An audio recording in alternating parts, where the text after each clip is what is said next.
far horizons of the unknown come tales of new dimensions in time and space. These are stories of the future, adventures in which you'll live in a million could-be years, on 1,000 maybe worlds.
What up, guys?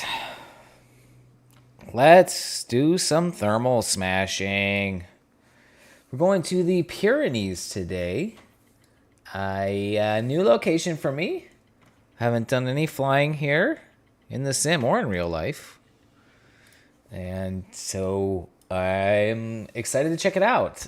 These are kind of the types of flights that are kind of sightseeing flights as much as anything. I have no idea really what to expect other than we're going to be flying over some mountains. and I hope it's challenging. Lots of places to land along the way, so if we don't make it, we should be safe. Safe flights. We're in the sim, so it doesn't really matter anyways. Bumble over on the Discord said he thinks it looks. He says it looks really challenging. The weather seems really challenging to him. I guess we'll see. This is the same weather preset, a slightly tweaked weather preset we used for a flight we did in Norway, which was pretty good weather. It was it was just me and Bumble flying, and we both made it into goal. So I don't remember it being particularly a challenging flight, just not exactly super fast. But in any case, let's take a look at the task. We're going to hit the start button. Going to hit the fly button at 3:10 today, guys. 3:10 Pacific time, or 10 minutes after the hour, wherever you are at. So here's the task. Here in the Pyrenees, we're going west to east across the Pyrenees, zigzagging. I like doing tasks where we cross mountain ranges. I find that tends to make it more technical, more difficult, because you may not be able to get high enough to go over certain peaks and have to kind of go around, and have to be sort of strategic in where you fly and where you look for lift. And we'll have south wind, so we'll have mostly a crosswind the whole day. Slightly cross headwind on some of these sort of southeastern legs. But yeah, so the wind won't really be helping us. Well, I guess okay, yeah. These the northerly legs, the wind will be helping us a little bit, but for the most part, we will not. We won't have much of a tailwind, that's for sure. But it's not very strong winds. It's like 5 knots on the ground and 10 knots at 10,000 feet. So pretty light winds for the gliders to handle. 342 miles here in the task for today. And you're gonna have our 18,000 foot rule, so no flying over 18,000 feet. And there is an 18,000 foot ceiling on the start gate. So if you're over 18,000 feet, it won't let you start. You'll have to descend a little bit. Not sure we'll be able to get that high, but we'll see. Who knows? Sometimes we get those sort of miracle thermals that go crazy high altitudes. And just 2 minutes here to push the start button. So if you guys are going to join in and want to sync the weather up, make sure to go to time.gov. And when we see 3:10 p.m., we hit the start button. So I'm going to minimize that. Put this back over here. So it should be a fun flight today. We'll try to fly fast. We'll do, this is a race, so we will be trying to fly fast. We'll be trying to go as quickly as possible, as efficiently. And I'm also going to fly a new airplane today. I'm going to fly the DG808S, which will be a new airplane to me, mostly because the way the cockpit model looks on that airplane works better with my new sort of surround monitor setup here, and has a bigger flight computer display, so it'll be better for the stream too, so you guys will be able to see what I'm doing better. And okay, less than a minute here. 3:10 p.m. Click the fly button. This is how we get the weather to sync up, is everybody loads the same preset and clicks the fly button at the same time. And this is sort of a weather sync, right? So, all right, 30 seconds here. And remember, there's a delay on the Twitch stream, so you're probably already clicking the button.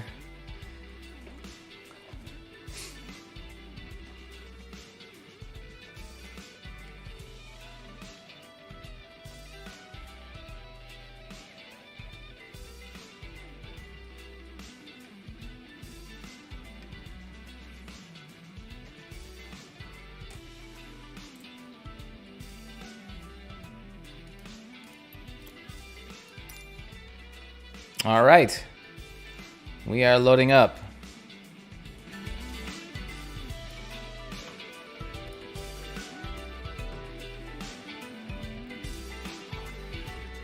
So the DG808 does have a motor. It has a jet engine for self-launching. And I don't like motors. I wish I had a version of it that didn't have a motor and I could just tow it up. But you know, we'll deal with the tools that we have. So what I've done is I can show you assistance options, aircraft systems, unlimited fuel. I have turned off. Unlimited fuel off, and what I did was I set like 1.5 gallons of fuel. So it should be just enough fuel to get me to altitude. I actually did a test, 1 gallon was enough to get me to altitude, and then that's it. And I see Red Bull 314 down there on the runway. That must be our guy. Code Red, Rebellion Code Red. Red Bull Code Red, Red Bull, Redbellion Code Red Bull. Code Red Bull. Full ballast. Okay, let's see. I'm going to hide the pilot because I think that looks silly, and I'll hide the yoke visibility. Hit close on that. And I can hear the jet engine warming up there. RPM coming up. And let's see. I want to go interface options. I'm going to turn on Auto McCready for this flight. I'm going to have the computer tell me how fast to fly. And let's see, we're gonna go to the multiplayer page, if I can get it to work. Maybe not.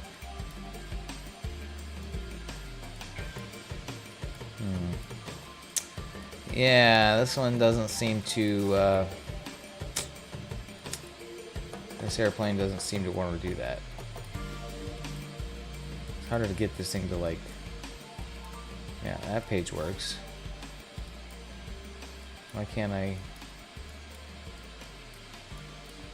Yeah, I don't know. Okay, well, that's fine for now. Also, a bummer with the DG808 is I have to fly with a boring white livery.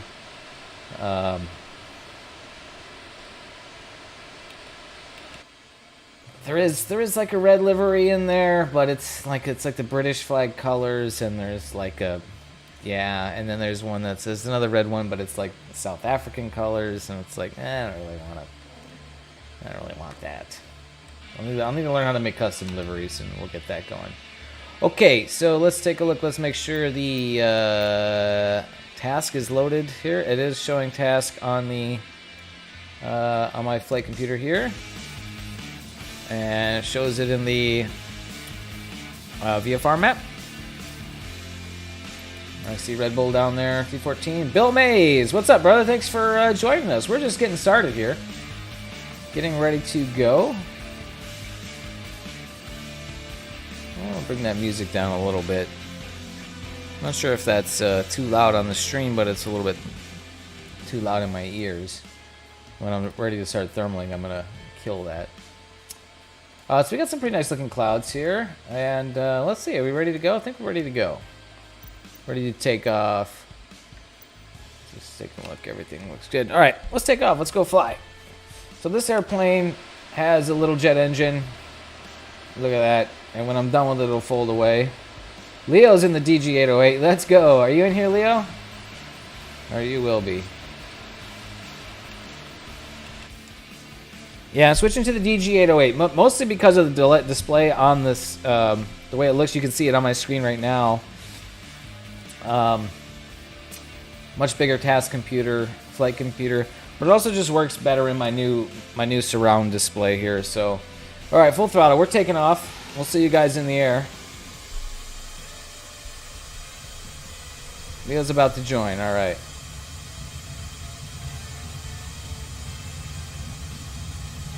Get some airspeed. Got the wings are flying. So pretty much just gonna run this thing at full throttle until I max out the altitude.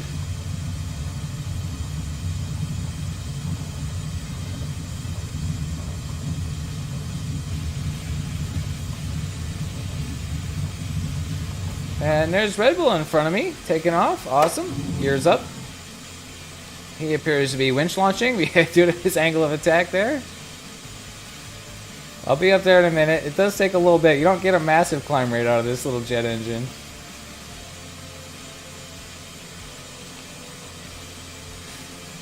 So, but because I have an engine, I have the advantage of being able to fly to the thermal. So let's take a look. I got some clouds over there. And over here some kind of light clouds. Well, they have the greatest looking cloud. Oh, right above me. Right over here. So I'll just kind of circle up over the field. Looks like Red Bull came off of that tow really early. Yeah, he's super low, down to 800 feet. Feel free to just slew to get to altitude there, Red Bull. We can, you know, we're going to worry about the towing skills, you know, another time. We're here for the soaring. And if you're flying for real, you need to, you know, obviously you need to be able to tow, right? But, you know, you can figure out the towing some other time. But if you do slew, just go to, 2,500 feet. We're at sea level, so go to 2,500 feet MSL. And that's a fair kind of starting point. And I'm flying right through the thermal here. Lou Sassel, what's up? Lurking for a bit while I cook. Thanks, brother. Thanks for the lurk. Hope you have a nice dinner. I'm at 1,600 feet, so I'm going to power up to either till I run out of fuel or I get to 2,500. Then I'll kill the motor. Then I'm going to see if I can dump the fuel, actually.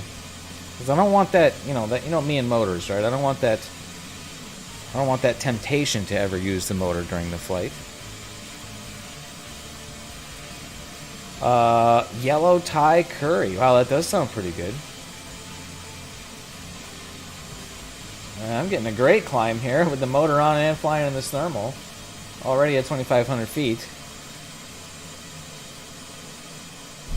We'll get ready to kill the power. There it is right there. Throttle down. I'm at 2,500 feet, and I'll stop the engine. And I'm pretty sure it will put the engine away, but I don't think that animates. So when I came out of that thermal, let's go to my thermal map page.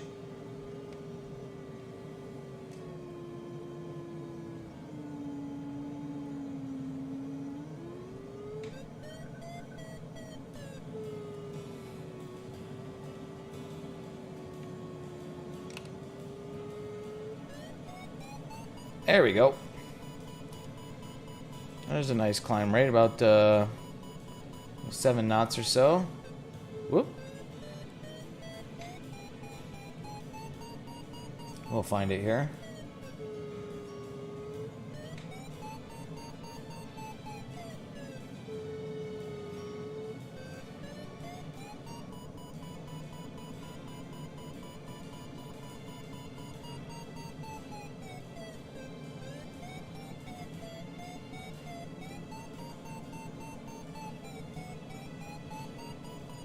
Not super strong lift here and kind of inconsistent and broken up, but that's kind of consistent with the way the clouds look, so might have a little bit of a slow climb to get the party started here, but that's okay, because remember the task doesn't start until we cross the start line.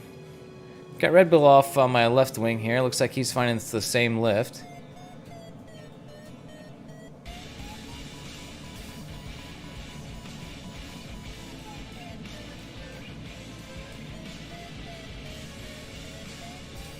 Flying a new airplane today, so this will be an interesting experience.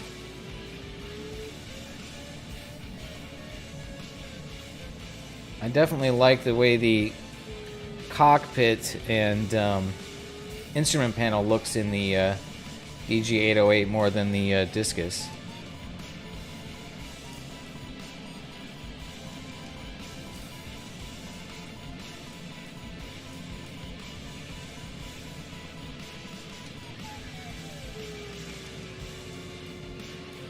Tough to stay in that thermal. Let's reverse the turn direction.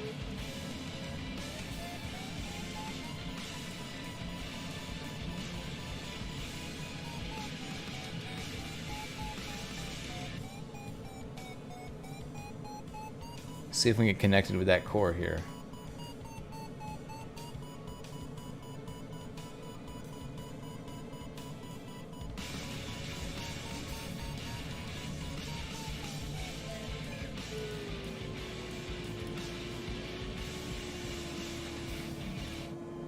I'm gonna pause that music because I always find it to be somewhat distracting.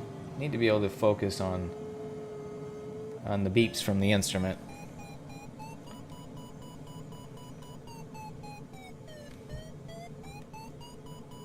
And we'll have the music for the glides.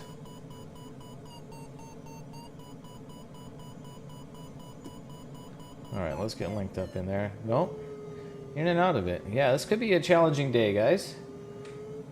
Cool rail yard just below us there.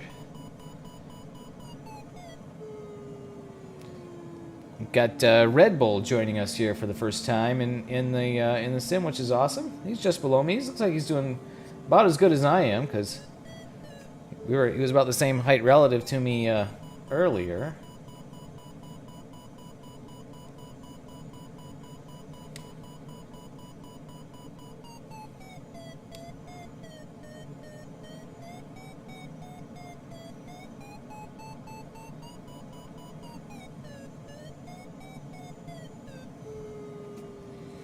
Yeah, breaking that 18,000 foot rule might not be a problem on this flight. May not be getting that high at all. And we set kind of an arbitrary 18,000 foot rule, mainly because the way the sim generates thermals, it seems that like every now and then, depending on the weather settings, it's possible to have these absolutely astronomically unrealistic, unbelievable thermals that go to like, I think I've heard somebody getting as high as like 40,000 feet. And I've been in them, and I've left climbing at like 26,000 feet or something like that, because I'm like, this is crazy. There's no way, totally impossible in real life that would happen. And I see Leo the lion below me. Thermals are a tropospherical phenomenon. They only exist in the troposphere. And the troposphere is the lower part of the atmosphere, which tops out at like, I don't know, like around 17, 18,000, 20,000 feet, right? So getting the difference is, so in the troposphere, lowest part of the Earth's atmosphere, the air temperature decreases with altitude roughly linearly. It's like 1 degree Celsius per 1,000 feet or something like that, right? And so that's what we call the lapse rate, the rate at which temperature goes down as altitude goes up.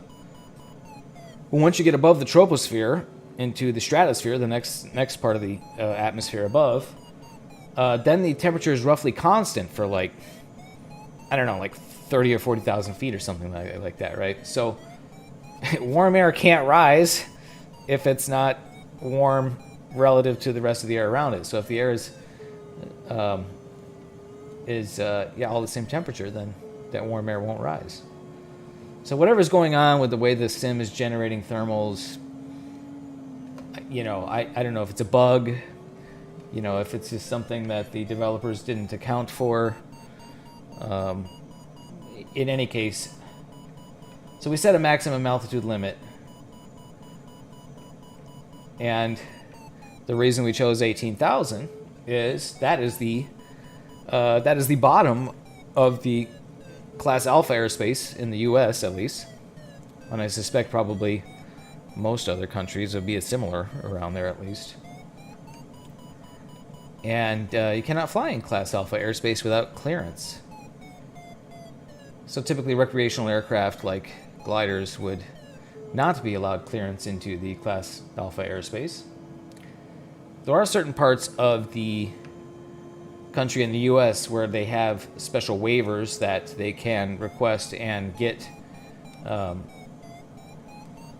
They can get clearance, and there are certain weather conditions where it is possible to get higher than 18,000. But typically that's not the case. So we say, you know what, we're not going to fly over 18,000 feet, even if the thermal is really good.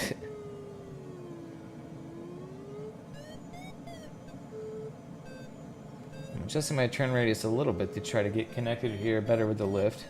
3,700. I see Leo down there. I don't know if he's struggling to find the climb.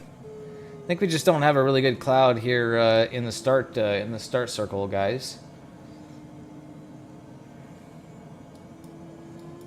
I want to make sure I don't drift across the start line. Okay, definitely shouldn't. Start line's way the heck 3 miles that way. And there's a nice looking cloud over there. That looks like a good one to climb in. But I don't want to cross the start line until I'm plenty high.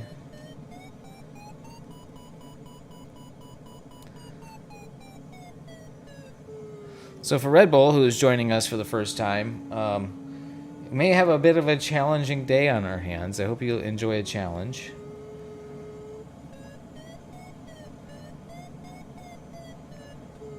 I'm enjoying the scenery here. This is nice to look at. Over, I'm not sure if we're in France or Spain at the moment. We're going to be bouncing back and forth through France and Spain as we zigzag across the Pyrenees.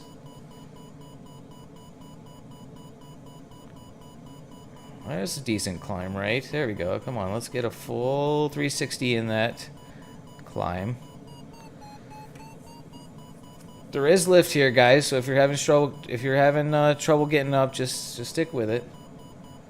One of the keys to climbing in thermals is to be patient.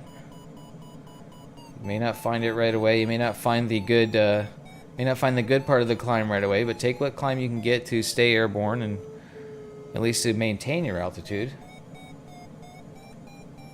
Challenges are always fun, and as a bonus, makes you better at flying. Yeah, generally. I mean, if we could put it on like super easy thermals, then yeah, then it's not much of a challenge. And the biggest difference that I know from hang glider pilots is, anybody can get up high and go far when the weather is really good. But the biggest difference is the guys who can do it on days when the weather is marginal. Everybody else is sinking out, but there's always that one guy who's just got the skills, and he's just able to work the light lift and find the right pockets and make it work. And you're like, how the heck is that guy still in the air? We all landed. And that, or there's guys who can, when the lift is kind of broken up and scratchy like this, are able to just find the right pockets and climb right through it when we're all kind of struggling. They just are able to maximize it and get up. And you have, big, huge, fat thermals that are really strong. It can be really easy. You just set a bank angle and up you go. But when it's broken up like this, some guys are able to just able to work that lift better than others.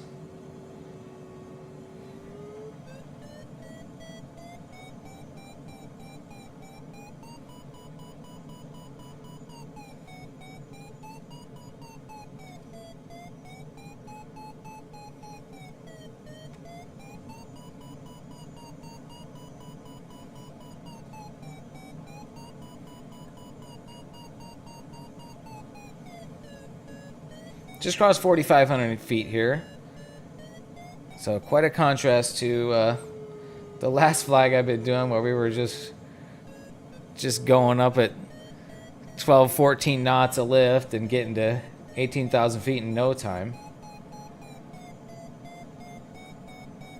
I don't think we'll get to 18,000, at least not in this part of the flight. So the clouds do rise with the terrain. So as we get in over the mountains, we should be able to get higher. That's some nice sounding bit of lift. I like the wing animations here on the DG808 better than on the Discus, the flexing in the wing.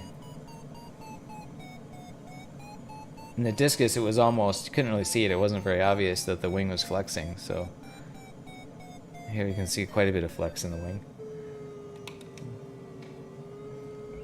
Just now starting to get up into the clouds here. And just flew out of that lift. Ooh, and into some gnarly sink. Don't like that.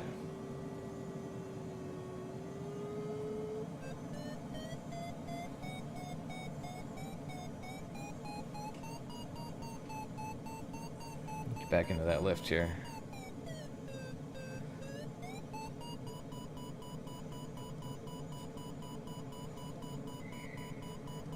Still pretty strong lift, climbing through 4,800 feet.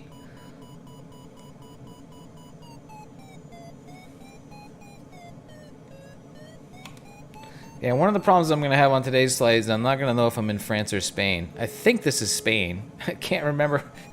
We can look at the map. I'll show you guys the task when I get to the top of this lift, and we'll figure it out. Actually, yeah, if we're on the north side of the mountains, we're in France, and on the south side of the mountains, we're in Spain. But where the borderline is,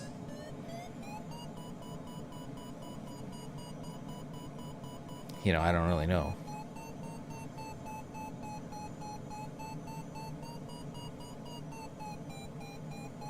So pretty good lift through 5,000 feet.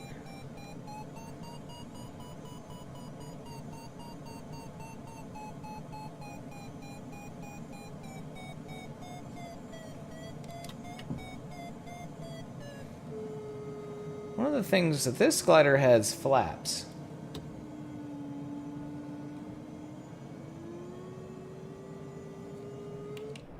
And I haven't flown a glider with flaps yet.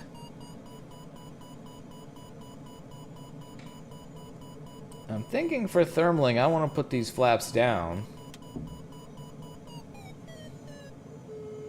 That should allow you to fly slower. Let's see if that helps. Got 13 degrees of flaps in right now.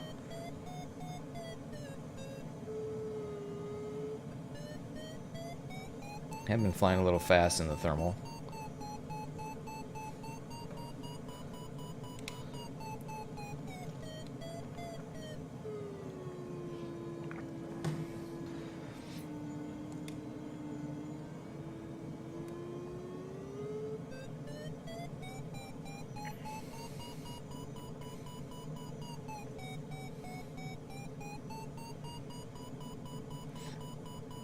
Still climbing out here, getting started. I would like to wait for these other two guys that I'm flying with here to catch up to me vertically before we go start the task. It'll be more fun if we're all, you know, starting about the same time.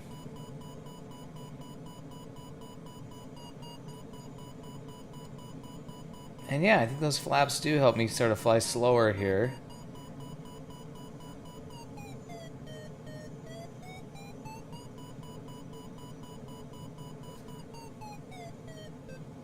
Get the airspeed down closer to minimum sync.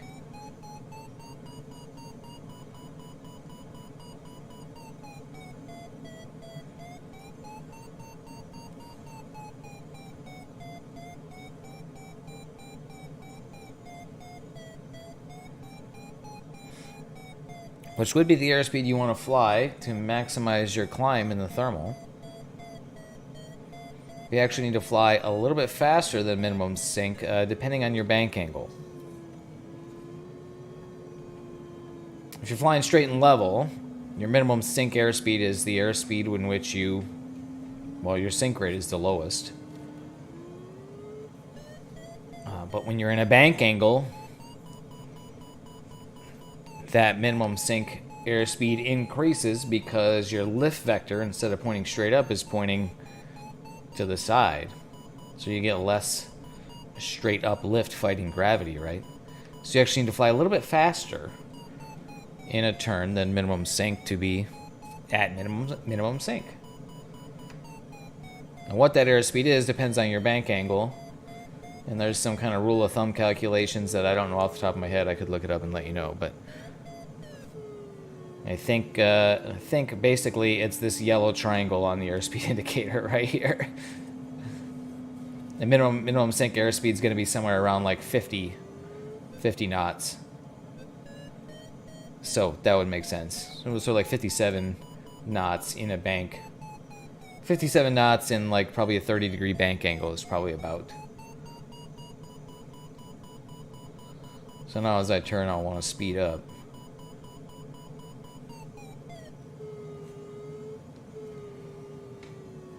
Oh, and a minute out of the lift there. 5,600 feet. Still see some gliders below me here. There's Leo. Looks like he's climbing up in whatever I'm in. And I got Red Bull down there. Wish I could see his altitude.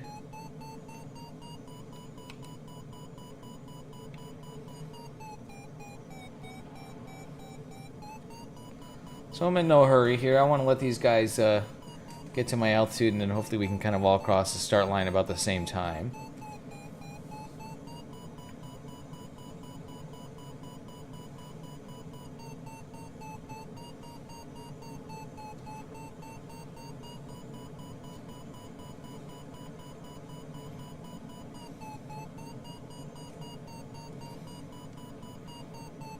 There's a good circle. So what you want to see on the map, the thermal map down here, is a nice donut. And in and out of it a little bit. I'm going to be turning 360 degrees in lift, climbing through the whole turn. And I got one circle of it, and then not. So this is kind of tricky, broken up lift. And it sort of seems to drift around on you. 6,000 feet. And kind of small, so you gotta be don't be afraid to be aggressive with thermaling here, guys. See, I'm really winding it up there. I'm keeping my airspeed in the right spot. There's 360 degrees of climb.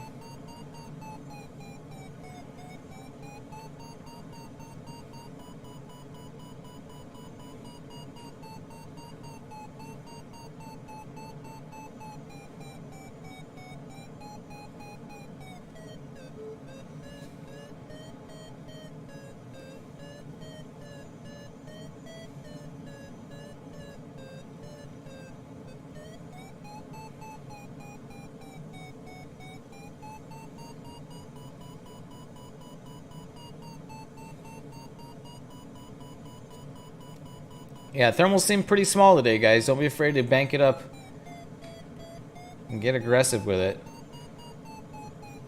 Looks like I'm just spinning around and around here. Really high turn rate.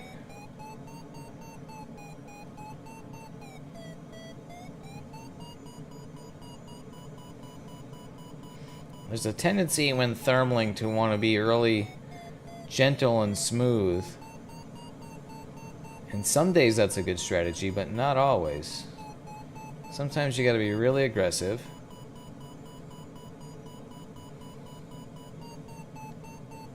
Wow, cool, Luce. Luce says I had a bald eagle catching thermals above my house today. Wow, awesome.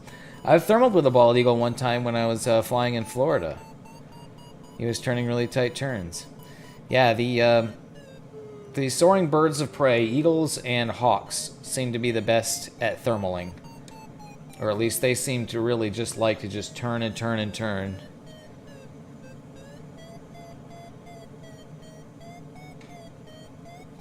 The scavenger birds, like the vultures, I think they tend to stay lower to the ground and don't kind of climb as consistently in the thermals. But I've seen red-tailed hawks. You get red-tailed hawks a lot in Southern California, and I mean, if it's a soarable day, the hawks will be out, and they'll just climb and climb and climb in a thermal. And guess what? They are way better than the humans. Oh wow, it was in your area for about an hour. I just, yeah, so from what I understand now is that like bald eagles are a lot more commonplace. I'm not sure if they're like off the endangered species or now they're threatened or they're not threatened, but like their numbers are coming back quite a bit from what I understand. So obviously that's great to hear. Great news. There's 7,000 feet.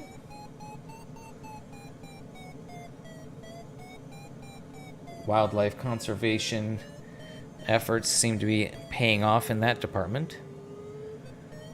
We've got some really beautiful scenery to climb in over here. This is a good spot to take off from. You have seen them often. You think you've seen them more often lately, Luce?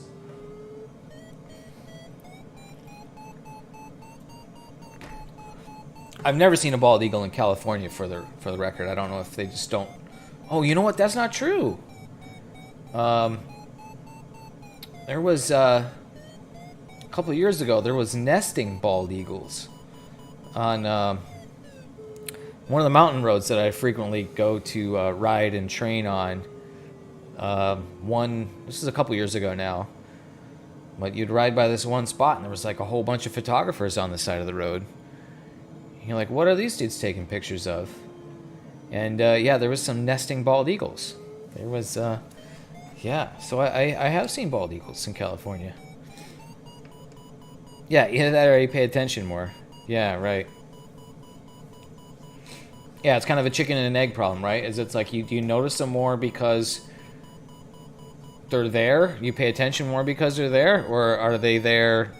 Are they there more and that makes you pay more attention, right? And yeah, okay, good. My motor got put away. I want to see if I can I dump my fuel? Oh yeah, look at that. There it goes, guys. Fuel gone. Get the hell out of here, fuel. I tried to set my weight to my actual pilot weight, which would be 130 pounds, and it was like CG out of range. So apparently if I was going to fly this glider in real life, I'd have to carry ballast in the nose.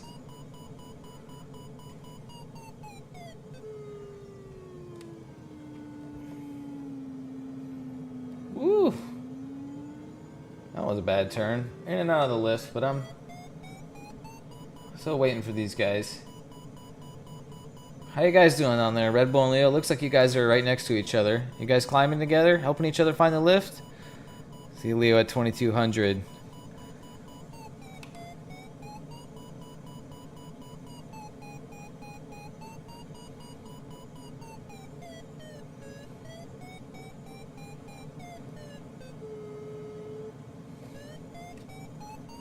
All right, let's go with the tunes.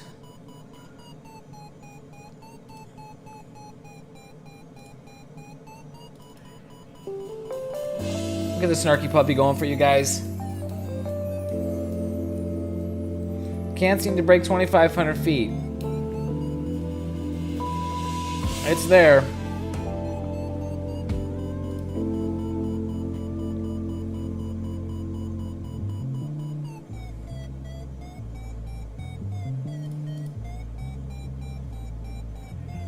Winds from 181, yep.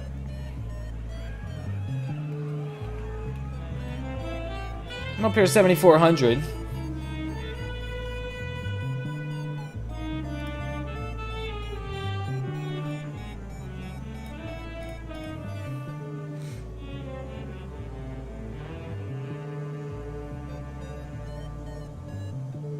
So I know, Leo, I know you came in a little bit later than us, so the clouds aren't going to be perfectly in sync, but it should be pretty close because the wind's not very strong, right?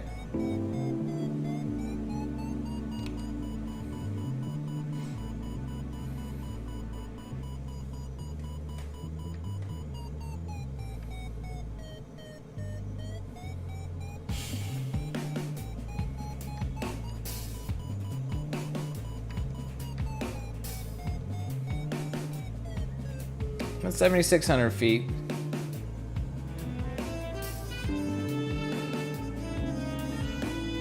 Where are my guys at here? Where are my guys?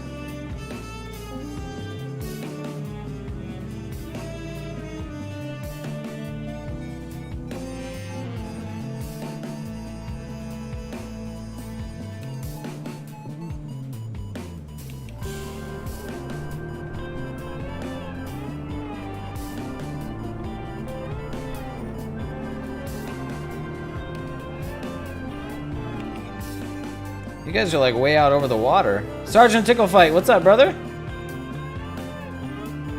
You missed a couple of messages in Bill's chat last night. Oh, no worries. When the nature of chat messages is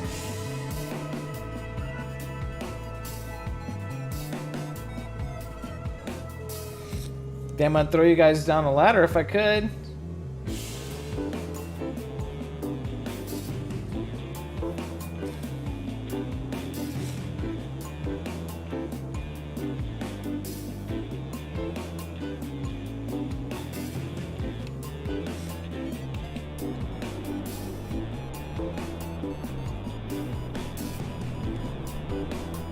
You guys are way out over the water over there. You got like a nice cloud over there or something, or?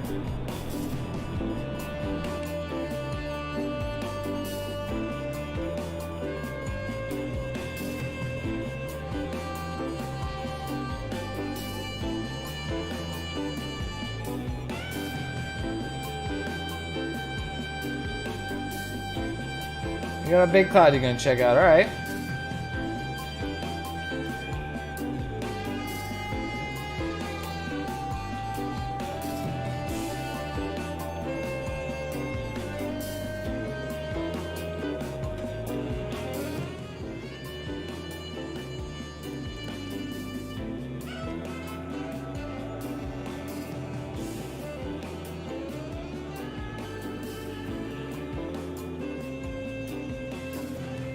Well, I've been able to climb to 8,000 here, and definitely will go higher. But it's been pretty slow going. I mean, it's you know, real broken uplift, right? So you gotta just kind of find the spot. Don't be afraid to be aggressive with it.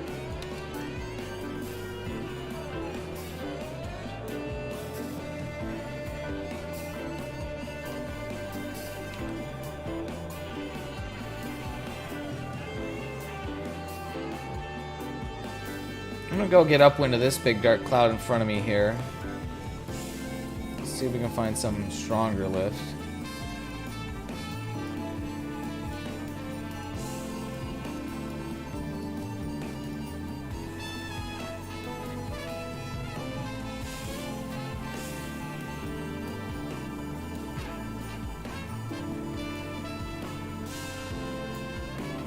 I'm gonna have to remember to take my flaps off. I'm not used to flying a glider with flaps. When I go on a glide, that is. Boy, here's just a wicked lifting line. Finally found on Red Bull. Found one. Awesome. Just got a massive lifting line there.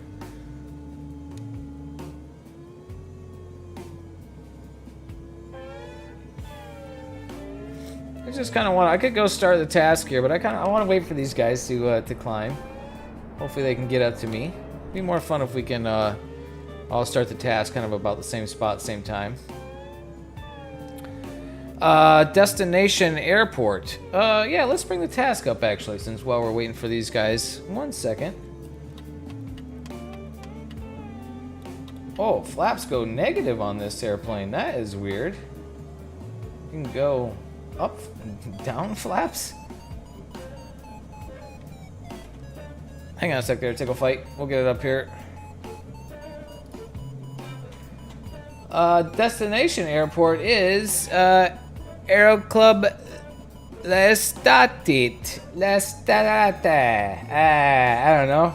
French words? Yeah, don't try to pronounce them. And that is Leo Echo T Delta. What is a T in the phonetic alphabet? Tango? Tango, right?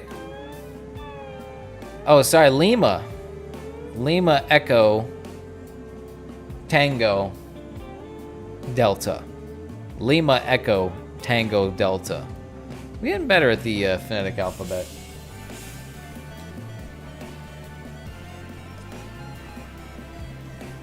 Well, we're flying zigzag across the Pyrenees today, guys. Here's the task in case you're joining a little bit late. And I can hear the Vario going in the background. And I can see my two side monitors, so I can see my... I can tell I'm not... I can tell I'm flying okay, so... Even with the full screen map up here. So zigzag across the Pyrenees.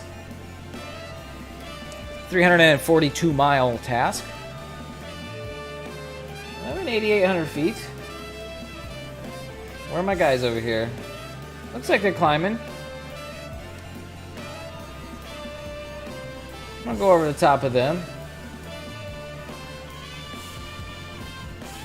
See, Leo 3,100 feet, so he's doing a bit better.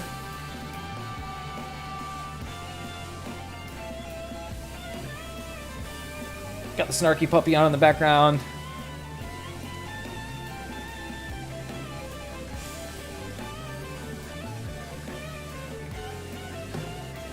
Found lift, finally. Don't jinx it, Code.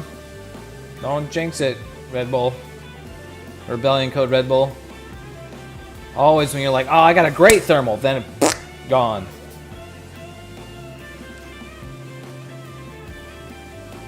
And typically you wouldn't find thermals out over the water, but the sim doesn't. It doesn't really.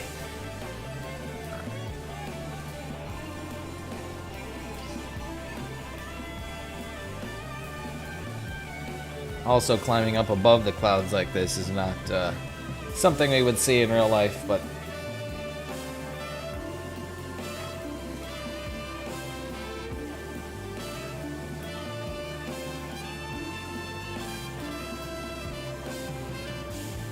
So we haven't started the task yet, guys. We're still flying around here in the start area. And I'm high enough that I could start, but I'm going to wait for these guys. I'm in no hurry to get anywhere today.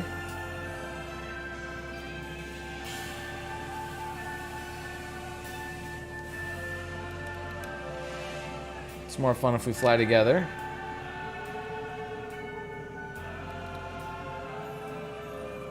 If I started now, by the time these guys got up and started, I would be, could be 50, 60 miles into the course here, so. You guys are also way downwind, so the wind's not super strong right now, but definitely showing 8.9 knots of wind here, so we do have to penetrate mostly back into that wind to get back on the course line, so. These guys are way the heck out here. There's Leo 3500.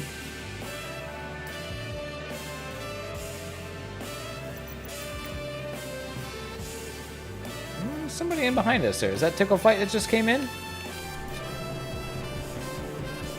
It is. Right down there on the runway. Very cool. Tickle Fight in the Discus 2C getting ready to take off.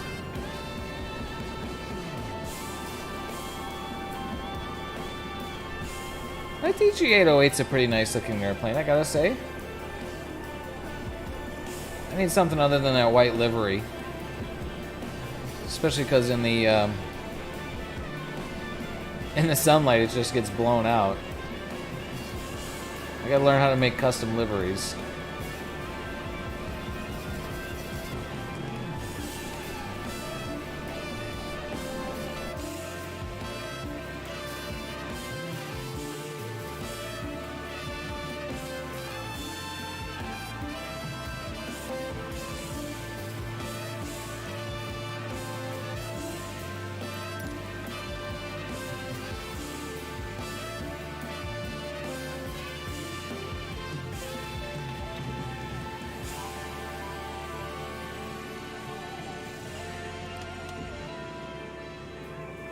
Yeah, look at the flap lever here. I can go 1, 2, 3 flaps. Or I can go positive flaps. That would be like extra spoilers. So I got flaps and I got spoilers on this airplane.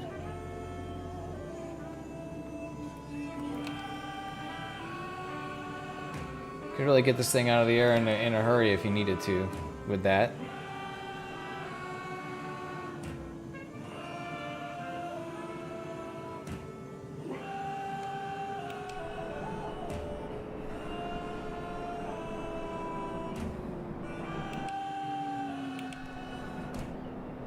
These guys are way out to sea here. You guys are going fishing way the hell out here. Thank you so much, Solana Beach, California. How about a hand for your choir director, Harold LaShawn Martin VI. Bill Lawrence. And I found the top of the thermal that you guys are in. Justin Stanton. Mike Mosmaher.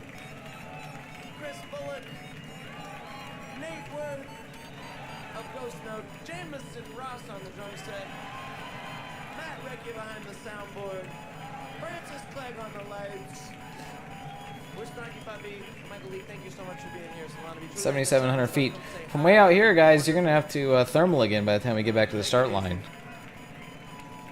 If you want to hit the start line as high as possible.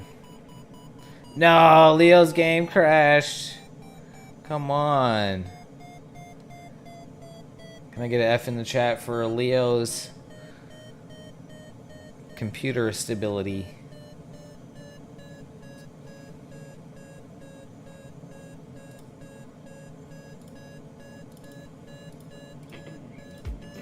Well, Leo, come back in and just slew to your, the altitude you're at. You don't need to, yeah, you don't need to, yeah, no worries about that.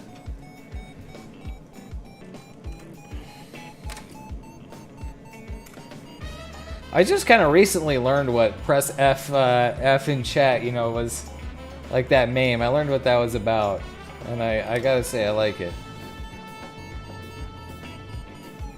Press F to pay respects. I didn't realize that was from a Call of Duty game.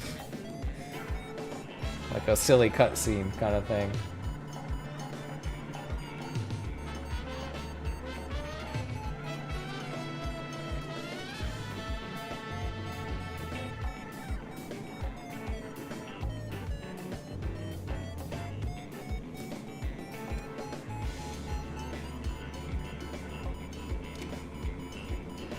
Yeah, this is a decent thermal you guys are in out here. At least it is up high. How are we doing, Rebellion Code Red Bull? You, still climbing there?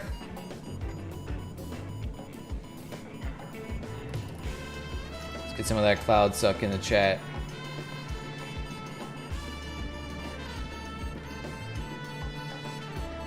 $8,100 feet for me. There he is, Red Bull down there. Let's say 4,000 feet? Yeah, alright, he's getting up there, he's climbing. We're off here over the, what's this body of water called? English Channel, isn't it?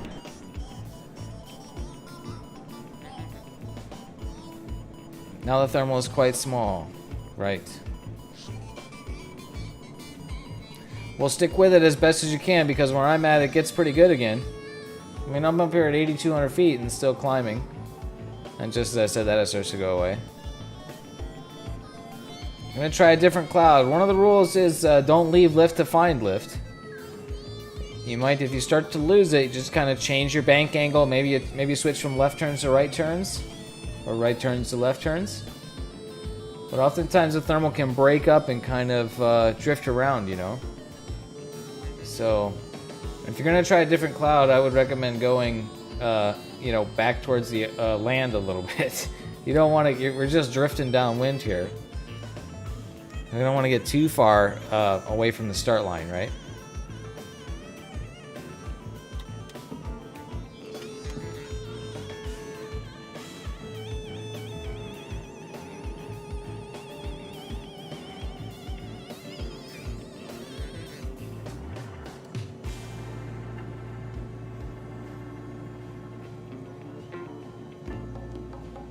Get back to land. Yeah. And there's some good looking clouds. Yeah, right over off on my left. Those are good ones.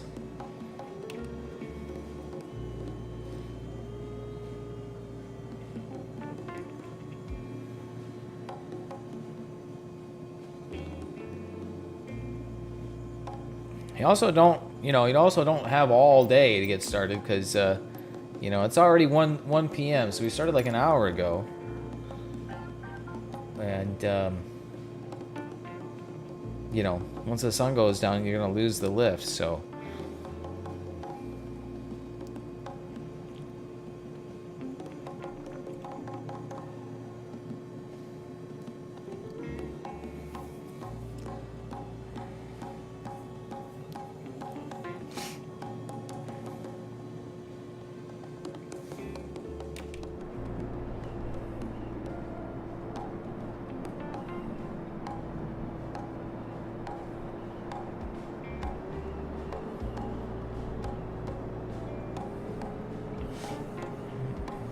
I'll see you down there.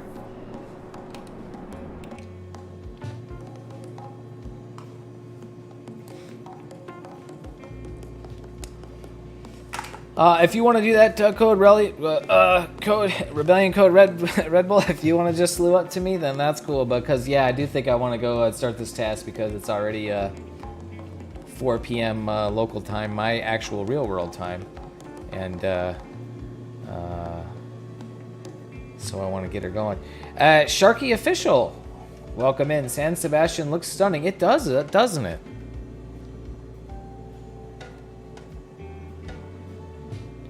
Thanks for joining us, Sharky.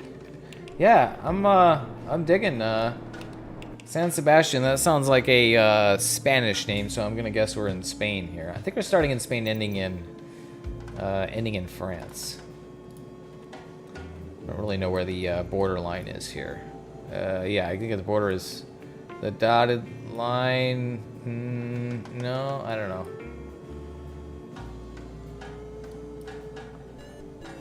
Yeah, I don't know.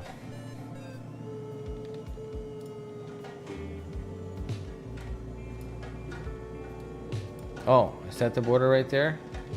It is. Okay. Yeah, okay. The airport. Yeah, airport is right on the border. That's Spain. That's France. Got it. Yeah, San Sebastian. This looks like it'd be an alright place to visit IRL. And visit in the Sam. Alright, there he is. Alright, let's go start the task there, Code Red. I'm just going to fly at min-sync until I get to the start line, and then I'm going to speed up. The computer tells me to fly 93. And I actually might get a little bit more lift from this cloud if we do find some lift there. A little bit higher. Tickle Flight's up there at 9,300, so I don't know what he's in.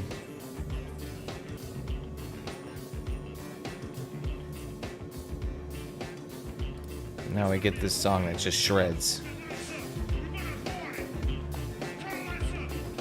Gotta crank that up a little bit.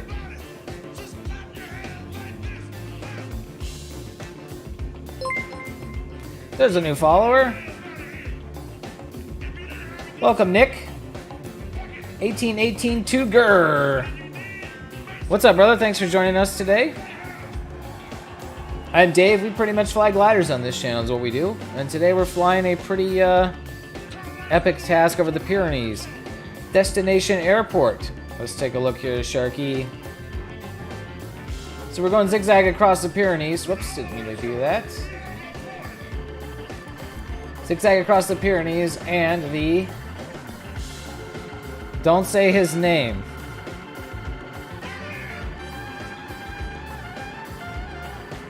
Oh. All right. What's up, Nick? We're going to Aero Club L'Estatit. Don't say that name either. Airport is Leo Eka TD. I just looked that up and I forget what that was.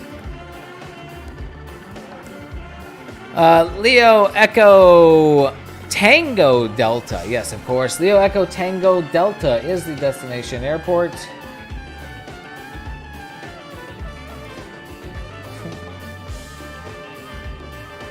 That's probably Loose Asshole with another silly name.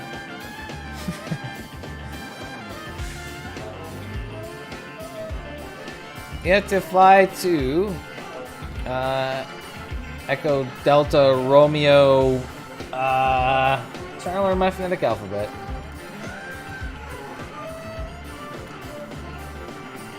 Tango Delta Romeo Oscar. That's where you live. Where is that? Where's that, Sharky?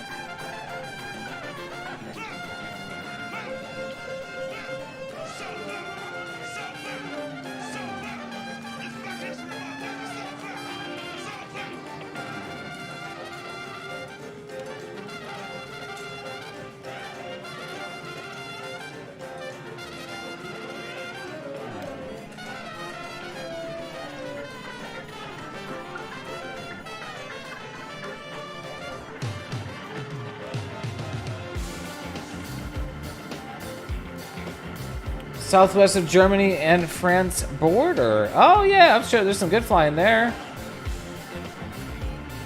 There's a lot of Europe to explore in the sim.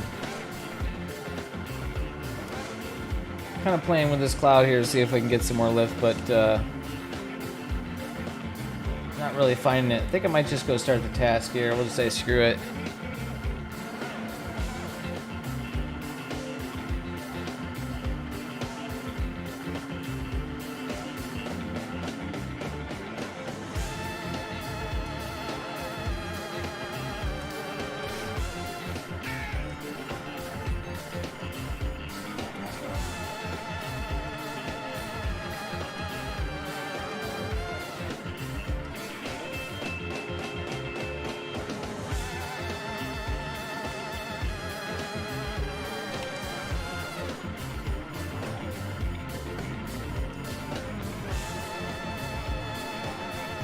That's some good lift right there.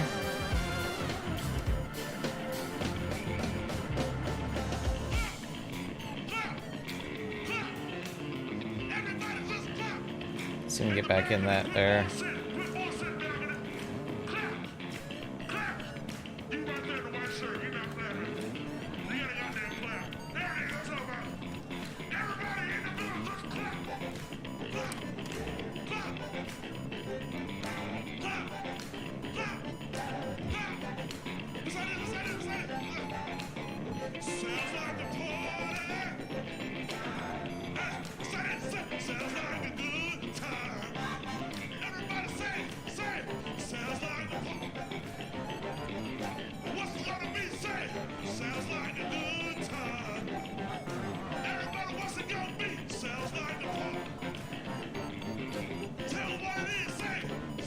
That's a pretty nice climb. Let's see how high we can get in this one, and then we'll go start.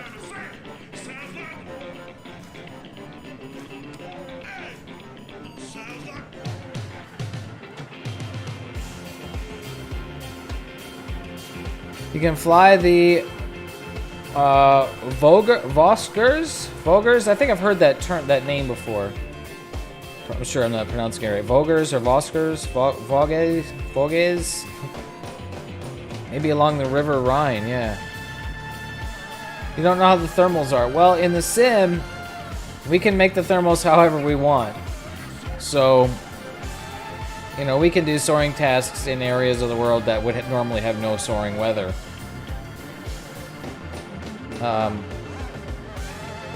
Which is, you know, maybe can be kind of fun.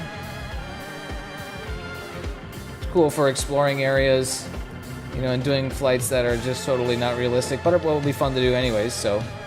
To do like sightseeing in the glider, right? Alright, let's go start the task here. And the computer says fly 87 knots. Bring the flaps up. Probably gonna forget on those flaps throughout the day.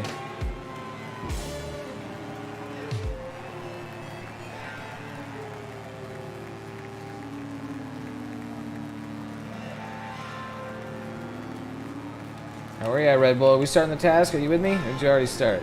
Lost track of you. Up behind me, and Tickle Flight's up there too.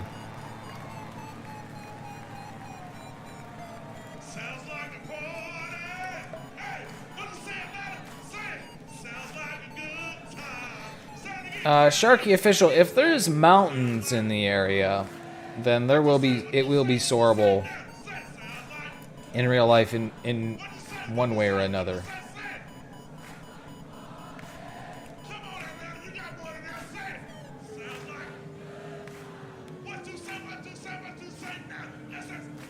Alright, I'm at 7,700 feet.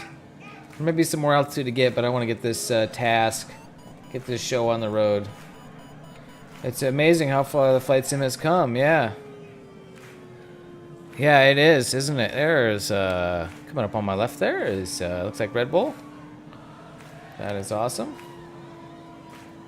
On your left, yep, there you are. I'm not flying fast enough either. I need to speed the hell up.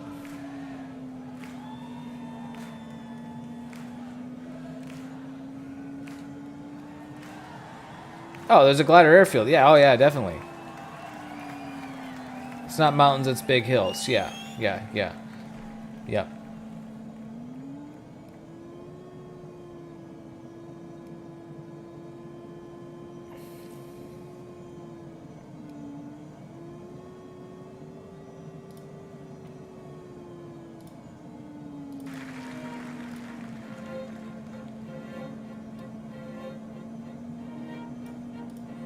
Alright, we have started the task. We got 42.5 miles to the next turn point. I'm gonna see if we can just kind of fly this without really stopping for lift and just porpoise flying like that.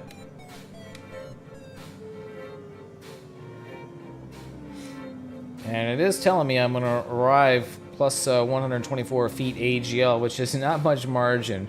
Definitely will want more lift along the way.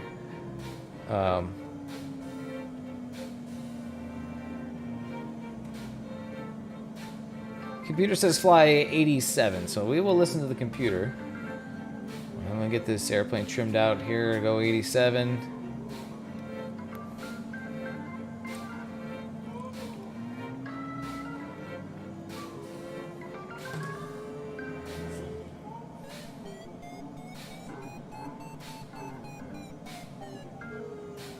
And when it beeps like that, we'll just slow down. And speed back up again.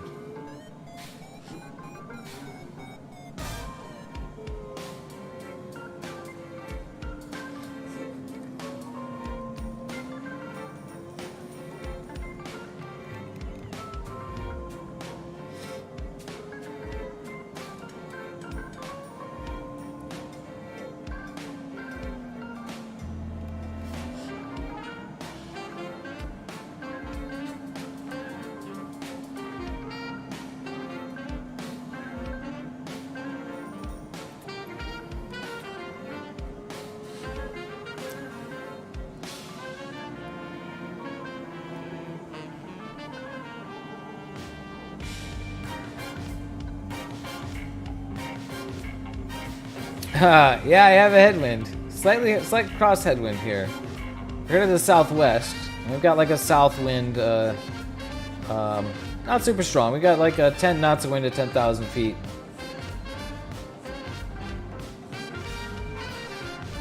Leo downgraded his drivers. Got it. That's when you said you were having the problem, right?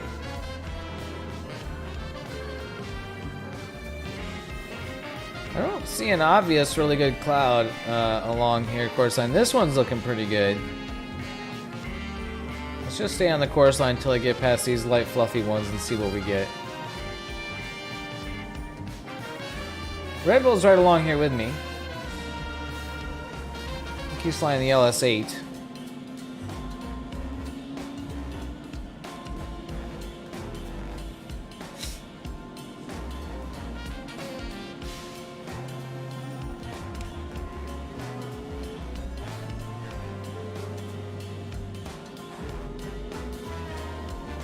When there's a green arrow on the screen, you pull back on the stick.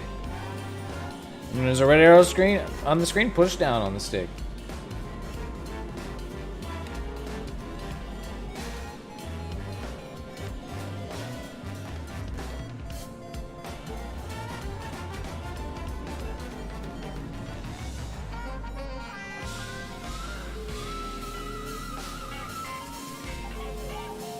Speed back up as you leave that lift.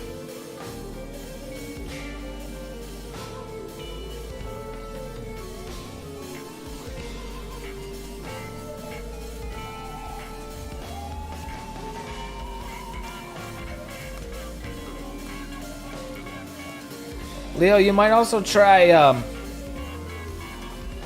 Alright, Tickle, if I match the wind direction. Leo, you might also try just, like, uninstalling all the game mods that you have installed. Just, like, empty out your community folder and, like, start over with, like, just the necessities.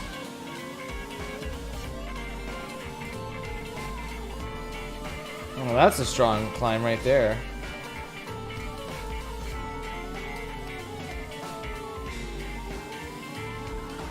That's worth turning in if I can stay in it.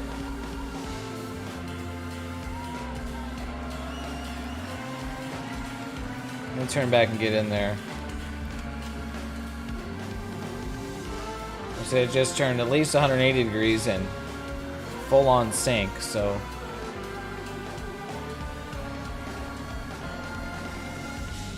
Are there plane mods like in the earlier flight sims? Yeah, Sharky, yeah, there's tons of mods. I'm flying one right now.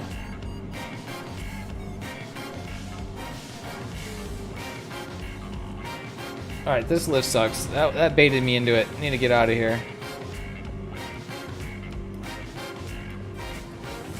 That was a waste of time.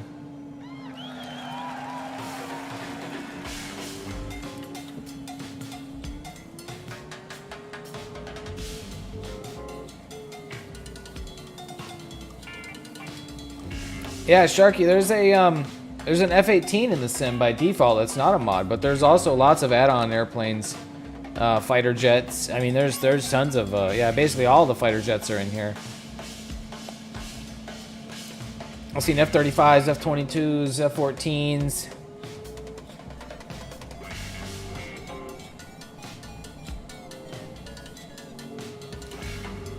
I mean, fighter jets aren't really my jam, you know, but you know, hey, if that's what you're into, then get it, you know.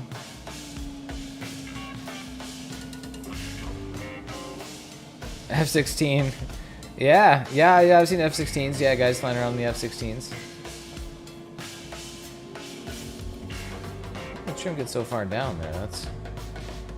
Alright, that cloud was not great. So, let's see. This is a big dark cloud here. Let's head over to that. A little bit off the course line.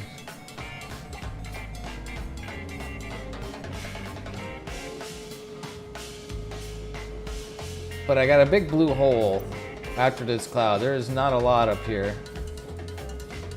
Not a lot for a little ways. So I'm going to go over to this cloud. See if we can get up a little bit here. 6,500 feet. Loving the scenery over here. Lush and green.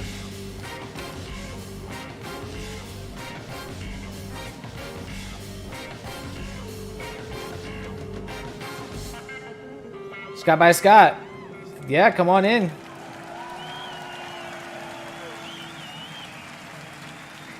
Get the fighter jet, but you also might try flying something a little slower and just get in low and slow near the scenery. Really put that 4090 to good use. Scott by Scott just got a 4090, you guys. So now me and Scott we're 4090 brothers.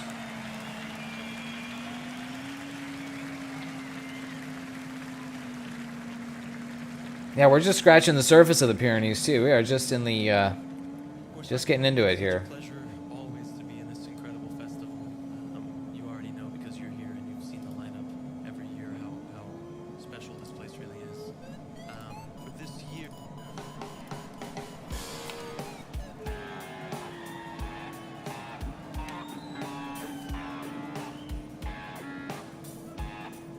Oh, now they get a little funky on you guys here. Gotta love that.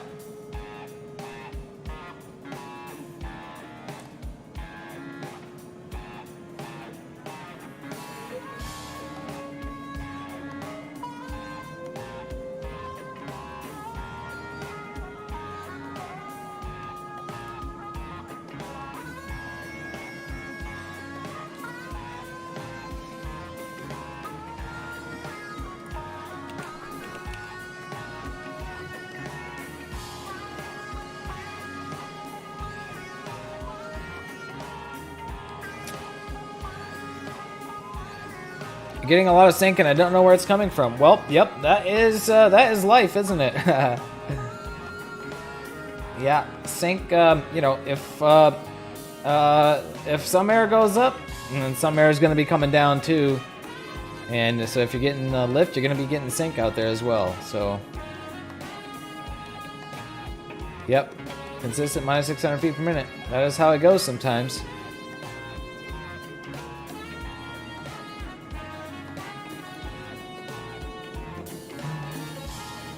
Nice looking clouds here. I don't expect to find the lift until I come around on the upwind side of it. I'm gonna so we need to mute the music and just listen to the music of the Vario. So I would like to have a bit of an altitude buffer to start flying fast, and we got some high, high terrain to get up and across today. So. And haven't been able to get super high yet. And this is a nice looking cloud here. So let's get over Yeah, I'm gonna kind of come around the upwind side of it and slow down.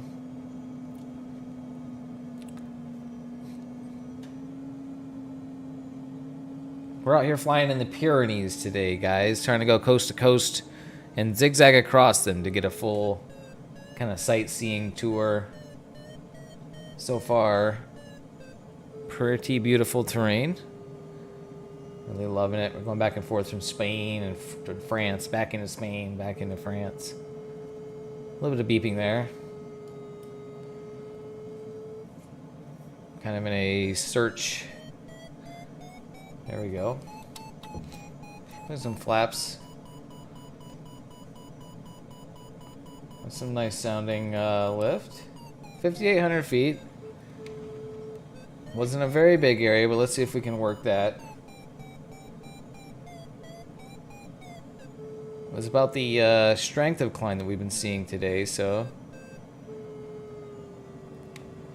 we'll do 1,360 here, and if it doesn't really work out, then we'll continue to push on and get upwind of this cloud a little more. Yeah, I think we could just be kind of downwind of it here. That Red Bull coming in underneath me here, he was flying in a lot of sync. If you're just going on glide, you know, Red, and you're in a lot of sync, consistent sync like that, at some point it becomes a good idea to, you know, just change your heading a little bit and try to fly, you know, out of that area, right?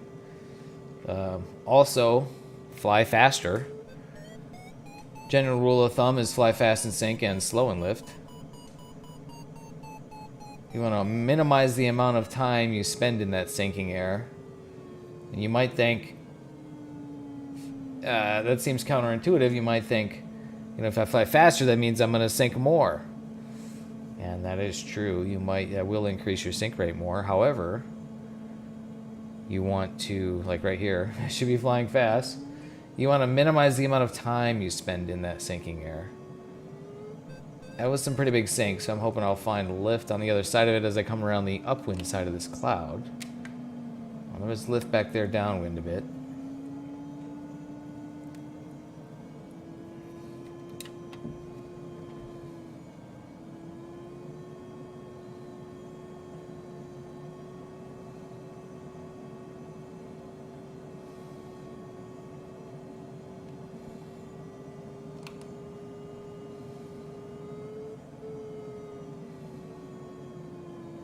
Oh, maybe. There's a little bit.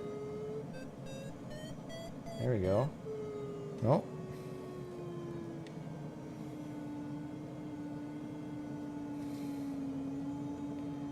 Showing only about 6 knots of wind here.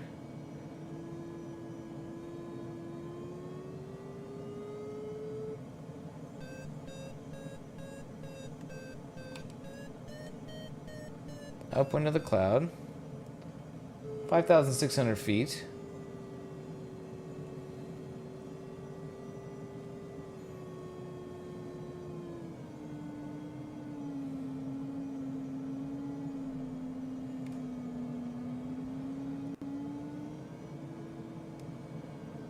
Seems like the better air was back right underneath that cloud there, so let's get back in right underneath it.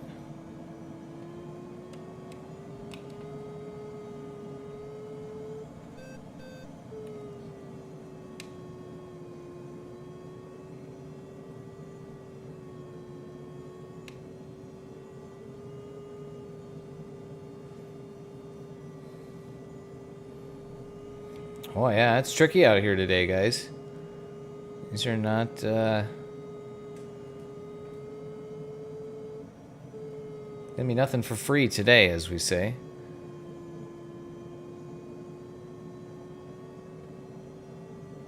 Get up around, oh, back over here is kind of where I was finding it.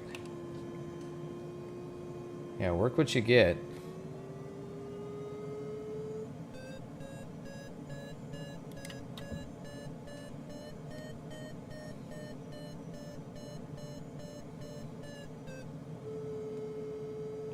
Yikes, that was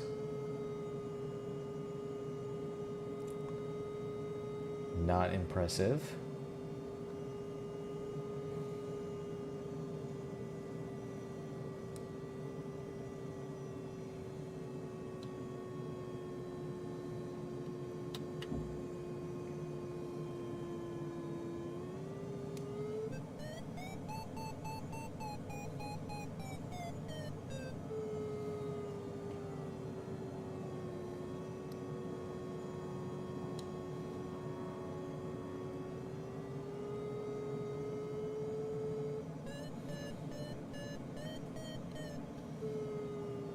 Well now. Well now.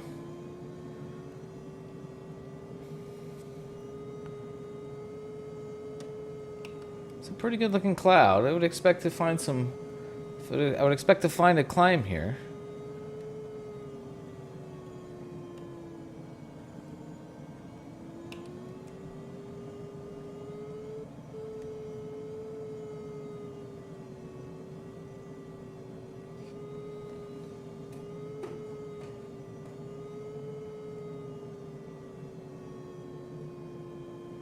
Boy.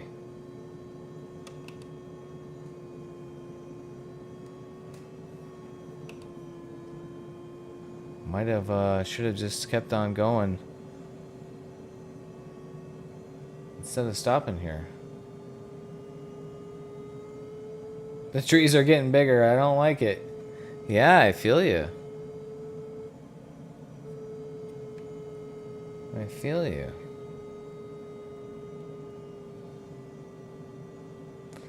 Well, this cloud just doesn't seem to be working here. Ticklefight looks like he's doing alright up there. He's not on the same weather as us. I mean, I could try to get it on the upwind side of this ridge here. I'm sure I don't have the turn point on glide now, but I can get out of these mountains at least.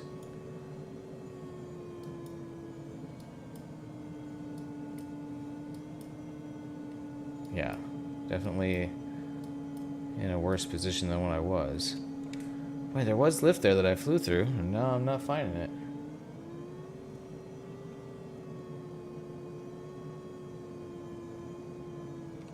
Well, sometimes that's how it goes. Got some darker clouds up ahead, but that's pretty far away.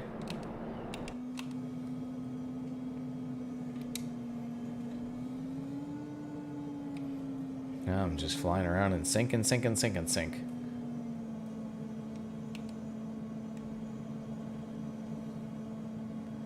Well, let's see. I'm not getting anywhere here. And that's like big sink. Oh, that is 10 knots of sink. So there's got to be lift. There's that much sink, there's going to be lift.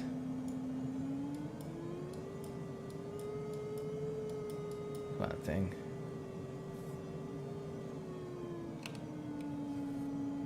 Oh, this is turning out to be a tough leg here. Oh, there it is.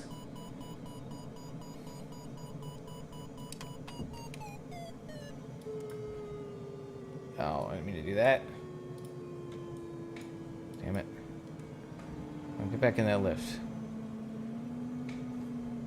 Down to 4,700 feet.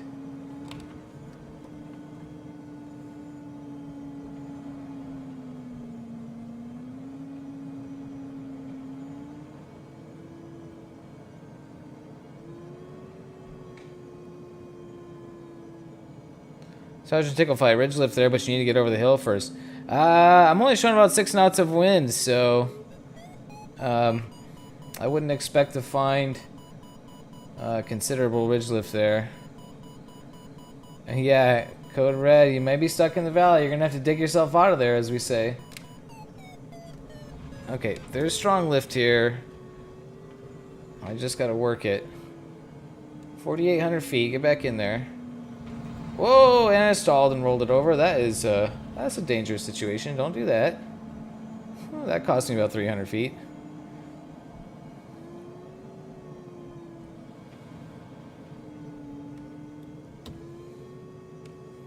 Well, you got plenty of fields to land in.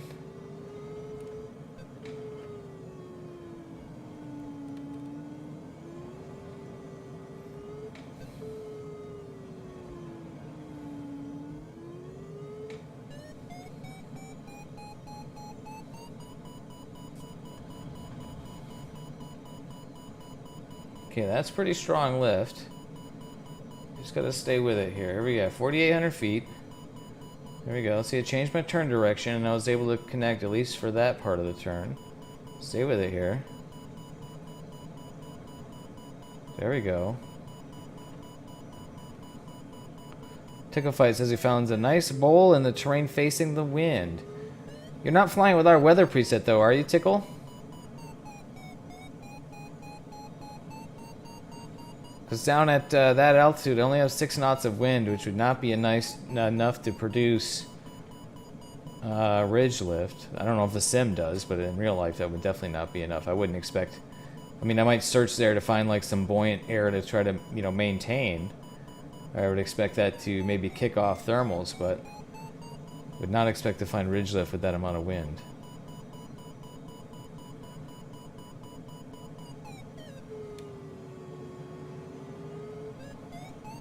Yeah, you're about 10 knots, which is like 12 to 15 miles per hour, right? So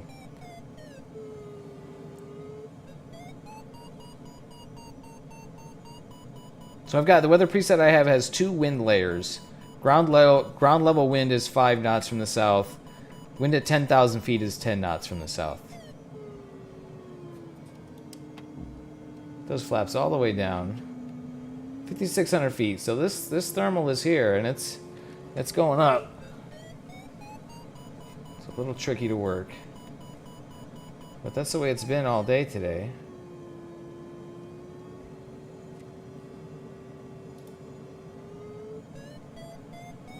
Try changing this turn direction again.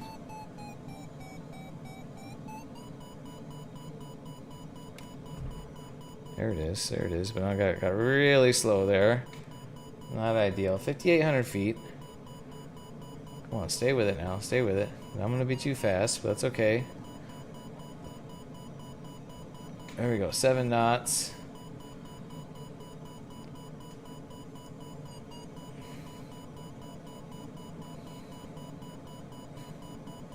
There we go. There's the climb. 5,900 feet. 6,000. Just as I say that, then it goes away, right? It's a bit of a challenging day today. That's alright. We can do a challenge. Definitely want to max out the list whenever I get it. I had to slew myself out. There was no way to get out for me. Well, sometimes that's what you gotta do.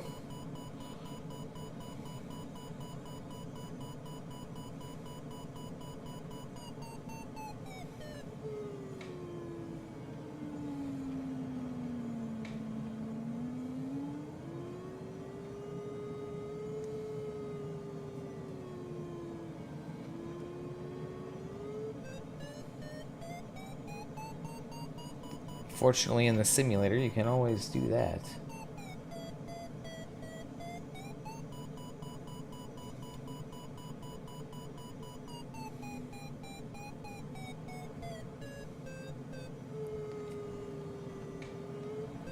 $6,300 feet.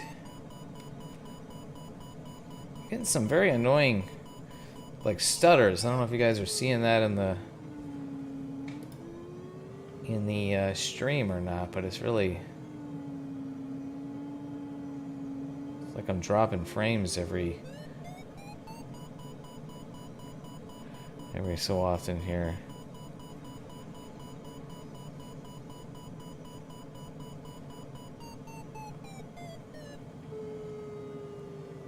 $6,400.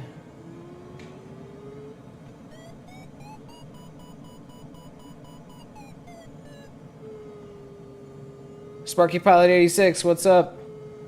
Welcome in. We're in the middle of a well, challenging task today, at least so far. Challenging weather. The thermals have been less cooperative than we would typically like to see. But sometimes you need challenges. And the best thermaling, the best soaring pilots are the ones that are able to make the most on the challenging days, right? When the thermals are really good and big and easy, then, you know, anybody can do it.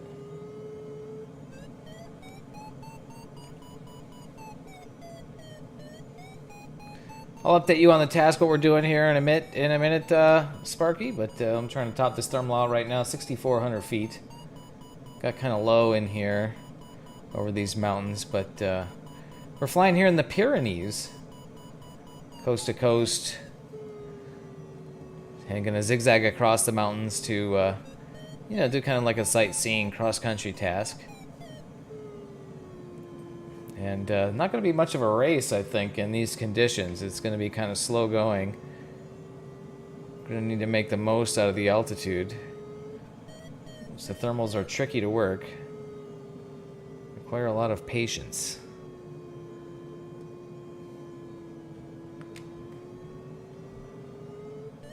Also flying a new airplane for me. This is the DG-808S. So I'm kind of figuring it out as I go here. It's got some other features that the Discus doesn't have. It has flaps, which I'm finding is interesting. I got them all the way down now. Bring the flaps down can help you fly slower in the thermals, and that does seem to be the case. You seem to thermal better with the flaps down, so I'm kind of liking that. 6,700 feet. I'm able to climb here. We're getting up. And this airplane also has a jet engine for self-launching, which is stowed away currently. I normally kind of don't like the idea of having a glider with a motor because I don't want to be tempted to rely on the motor. You get low and think, oh, I can always just turn the motor on. Like, no, no motor. We have to do this all by soaring. And then, so what I did was I loaded just enough fuel to climb to about 2,500 feet AGL, which is also MSL because we took off from sea level, and then cut it. So I have no fuel.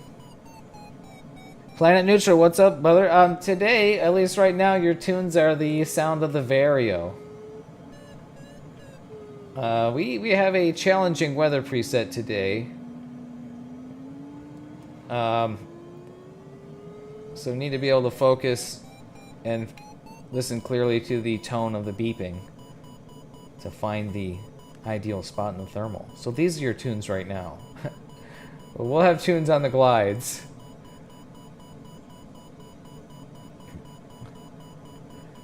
Yeah, it makes it kind of tricky because you really need to listen to the sound of the beeping, the tone, be able to anticipate where the strongest part of the lift is. I mean, there's an indicator, but you know the sound. You're kind of trained on the sound, right?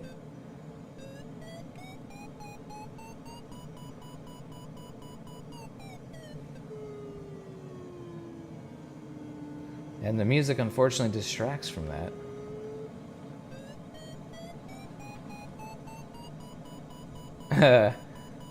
This is not Humphreys McGee. This is a variometers McGee. This is BP McBeavertinson.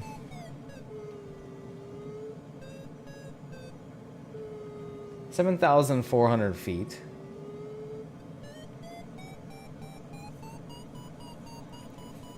For those that you may not know, the variometer is the device in the middle here. The arrows are indicating the velocity of updraft. And the beeping, the frequency and pitch of the beeps corresponds to the rate of climb. So the higher the pitch and the faster it's beeping, the more up you're going.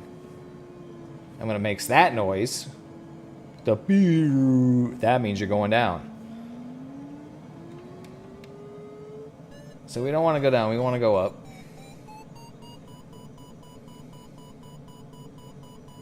And I also have, the flight computer here is giving me a little graphical display of my climb. Green meaning lift and red meaning sink.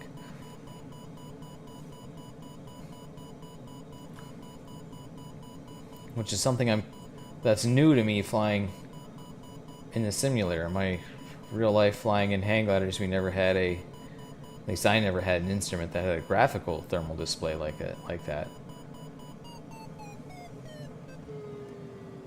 I kind of find it to be kind of useful, but also kind of distracting. Like you kind of build in your head a kind of like mental map of the thermal. You're kind of going by the tone.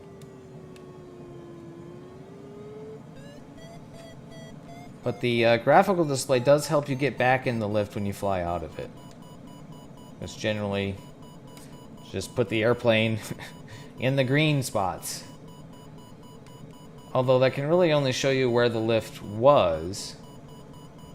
And just because there was lift there, you know, a few seconds ago doesn't mean there's going to be lift there the next time you come around, right?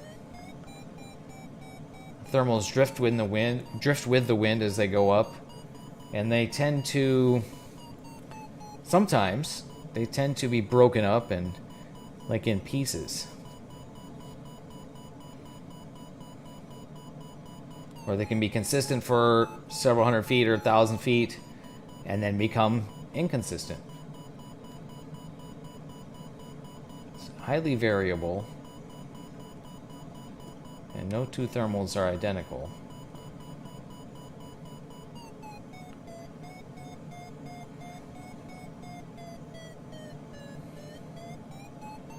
This thermal hasn't been super consistent, but I've been able to climb in it here. I'm at 8,400 feet, 8,500 feet. Doug Coe. Do you know if any hang gliding flight computers have the graphical display for the thermals? Yes, I'm pretty sure there are some out there, Doug Coe, that have that. I have not used one, but I am pretty sure there are flight computer options that do that. I'm not sure if XC Soar does that or not, but XC Soar is an app you can run like on your phone. And so I know some pilots, like paraglider pilots, are using that. They'll use that like along with like a Flytech Vario or something, right? And so I'm not sure if XC Soar has the graphical thermal display or not. It's the type of thing that I would think would have it, maybe. And there's some other newer instruments I know that were starting to become more popular. Leo, gonna have to call it a day. Keeps crashing. Oh man. Yeah, it sounds like a uninstall, reinstall type of situation, dude.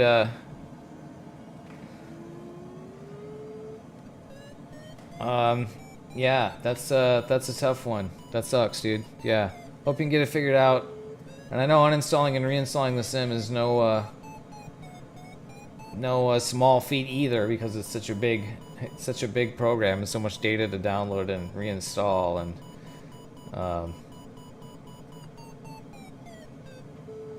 got really slow there at 9,100 feet, so I'm climbing here. Yeah, good luck with that, Leo. And you might check with hardware too, you know, like depending on what devices or flight controllers you have plugged in. You know, I read somebody was having random crashing issues when his VR headset like was or wasn't plugged in when he started. And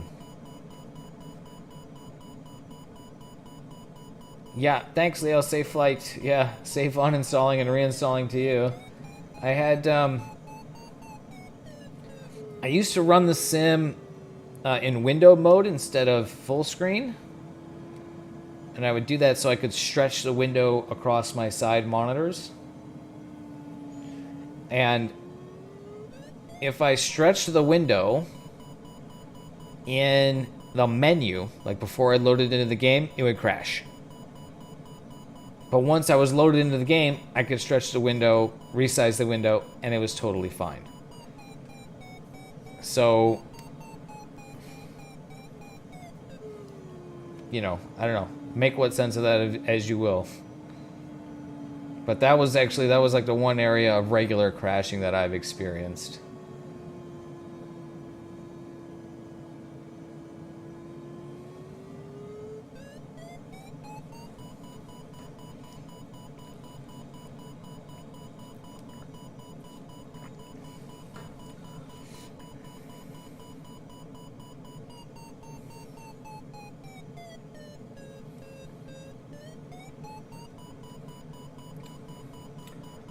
Doing okay here. Up 9,400 feet, so I definitely kind of dug myself out there. I was getting a little low. It was down like 4,500, 4,700 or something like that.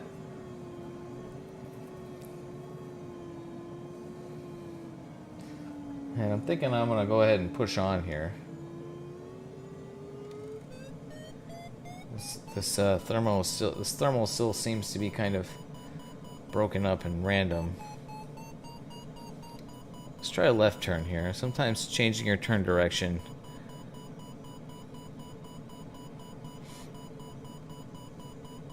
Oh, there we go. I'm liking this.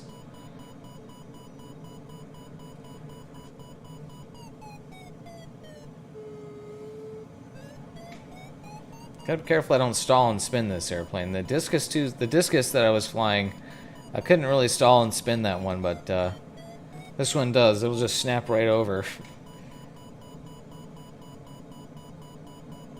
9,600 feet. That's a nicer thermal. That's a nicer part to climb there. He was right next to me the whole time. I was sitting there turning in that lift sync stuff.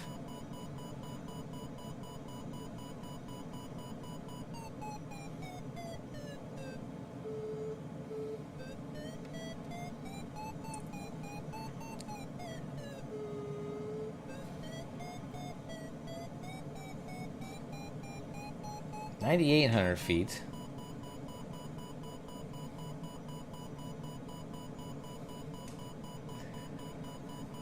I kind of want to get a move on this task, but I think I should maximize my climb here.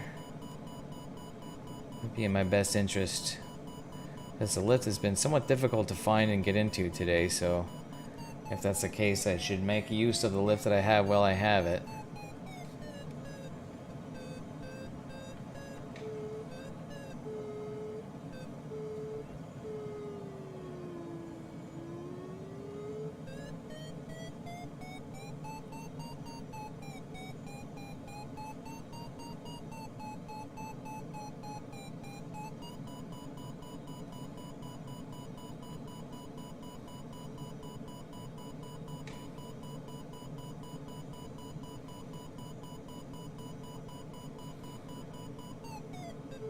It was 10 knots of lift, and then I just fell right out of it.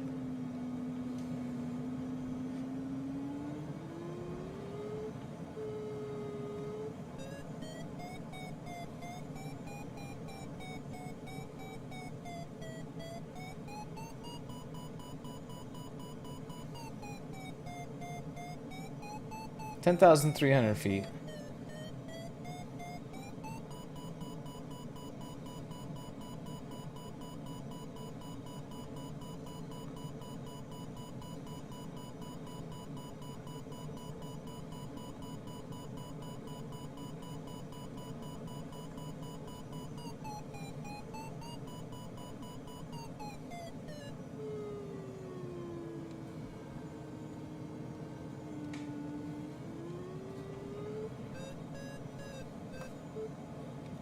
$10,500 feet.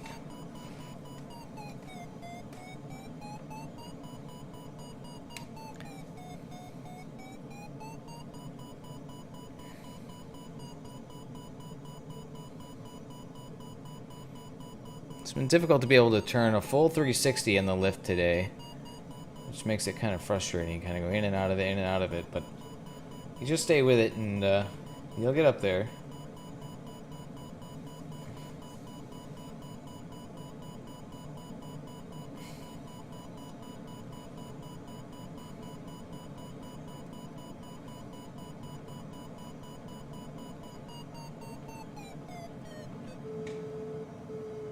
I think for sure I'm going to get the full 360 there, and I don't. 10,700 feet.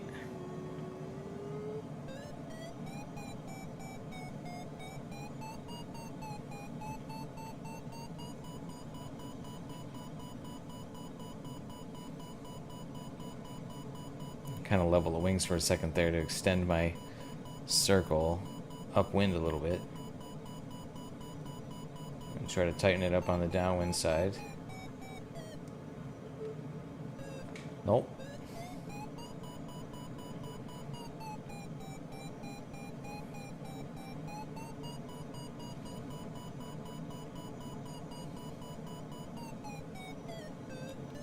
11,100 feet.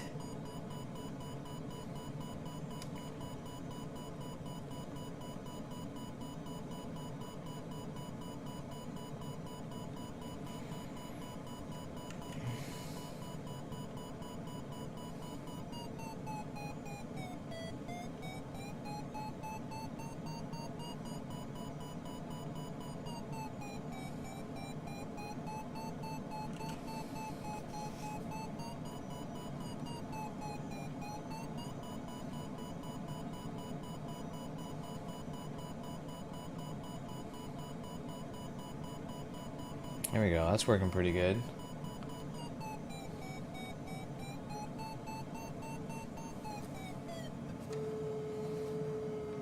And of course it jinxes it as soon as I say that, and then it stops working.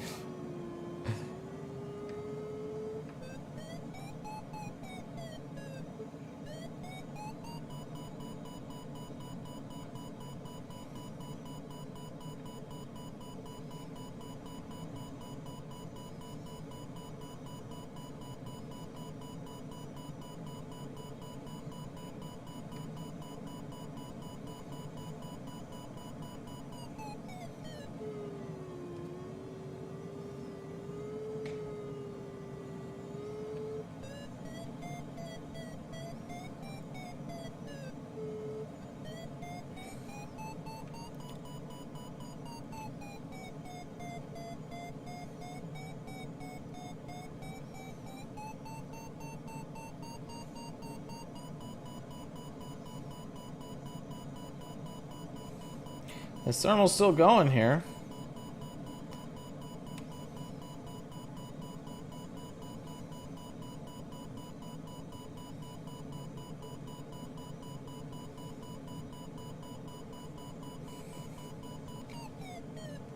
Yep, I just flew out of it.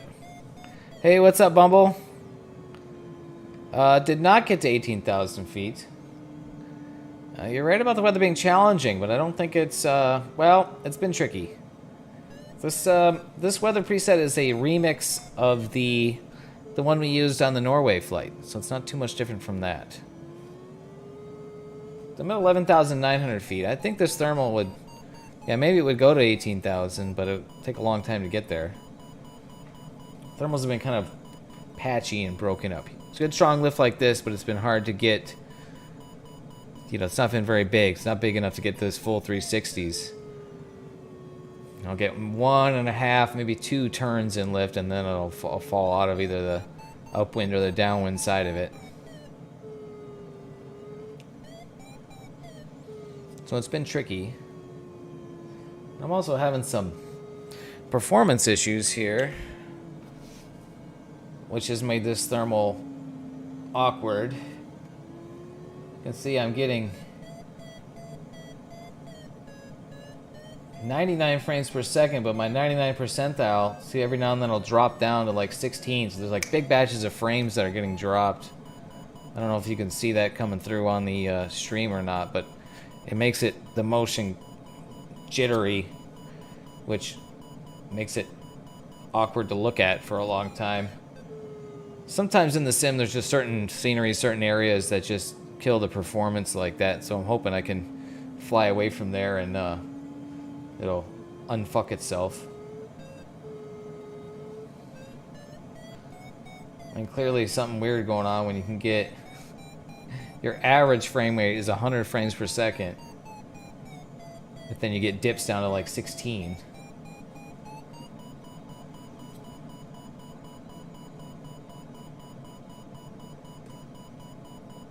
There's 12,000 feet, so this may go to 18,000, Bubble. I think it just depends on if I have the patience to sit here and fly in and out of the broken lift to get there. And if Planet Neutral has the patience to hang out until I get the tunes going back for him again. I mean, I'm well above the cloud base here, so we may just move on. Just to make it more interesting to look at. Let's see what I'm looking at here. Come on, thing. Also, I'm flying the DG808 today, Bumble, and decided to change it up I'm showing plus 6,900 feet at the turn point. Still minus 23,000 on the task finish. I think I'll go ahead and yeah, I'm done with this one. I'm gonna get out of this area. Hopefully the frame rate smooths out and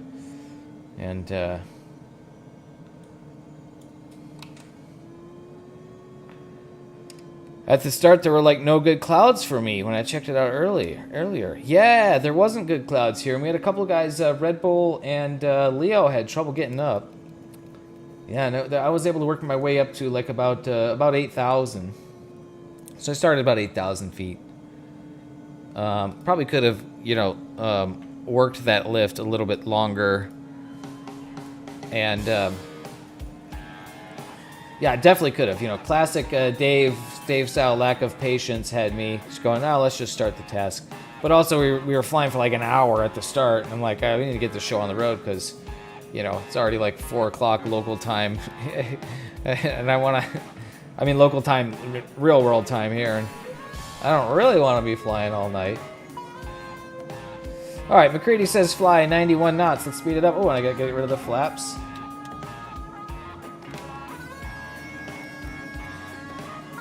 We will speed it up to 91 knots. There you go, Planet Neutral. We're back with the Snarky Puppy. And the Sparky Pilot is still watching. When she first rated my channel, I thought it said Snarky Pilot. I was thinking Snarky Puppy. This is Snarky Puppy. It took me forever to get over 7K or something, so I just quit. Yeah, I feel you. You just quit flying, or you quit climbing and went on glide? Or you just quit flying altogether and just uninstalled the sim from your computer, threw your flight controller in the trash? You just rage quitted. You quit flying, yeah.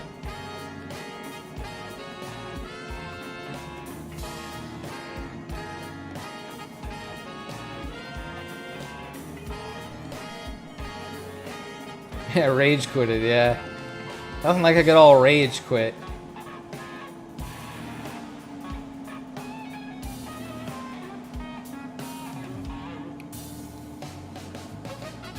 So yeah, I switched to the DG808, and that is mainly because of the field of view of the cockpit and the flight instrument panel and the larger computer display here. Since I've changed my setup to having my 2 side panel monitors, and I'm running it in like proper 3 window mode, you actually have to zoom in. Like normal field of view might be like this, but you actually have to zoom in to get the field of view to work right. It's kind of complicated. So you end up losing some of the instrument panel. And the DG808 just happens to work better than the Discus. So I'm on the DG808 now. At least for this flight. I don't know. We'll see how it goes.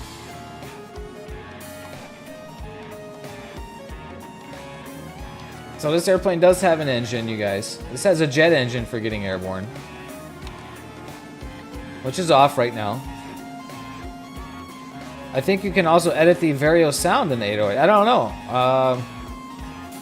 You can edit the volume. I don't know if you can do that or not.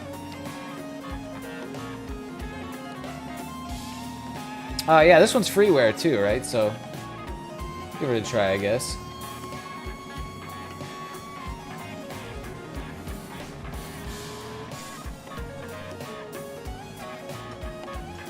This has flaps, which the Discus does not have. And I found that the flaps help with thermaling. Getting a thermal, put the flaps all the way down so you can fly slower, right?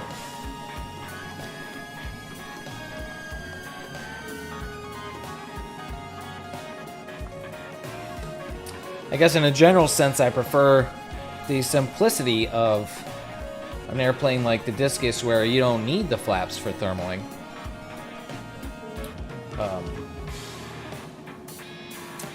But I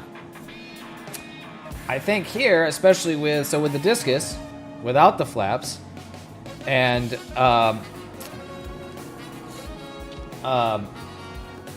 the Discus without the flaps but loaded up with ballast, I have to fly a lot faster in a bank angle in the thermals. With this thing loaded up with ballast, you have to fly faster in the thermals, but then you put the flaps down, and now you can get slower in the thermals. Yeah.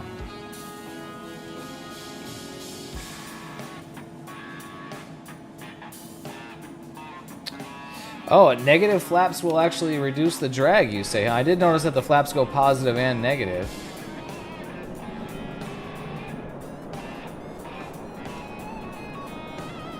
So there's negative 5% flaps.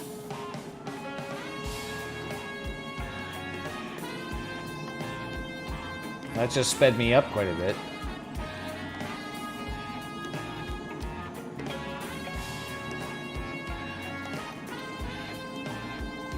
Oh, sure. You know what? So you can probably use negative flaps instead of down trim on the elevator to keep you flying faster, right? Let's try that. So I don't know if you guys can see it or not, but I was at like minus 20% trim down here. So let's bring the trim back to 0. Yeah, okay. Trim back to 0. Now I got a lot of down pressure on the stick, so I'm gonna go negative flaps, minus 10 flaps, which should be flaps coming up. Should be like positive, more positive camber in the airfoil. So I'm guessing that is less overall drag than elevator trim. Because elevator trim would be just pointing the elevator down, right? So that increases drag. That trims you down, but that also increases drag. So that's flaps minus 14. That's all the way up, I guess.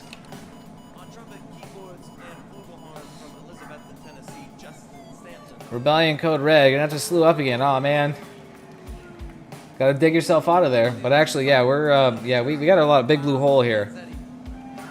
So it's it's a trickier task. This was not a really good one for starting out on. We'll get a good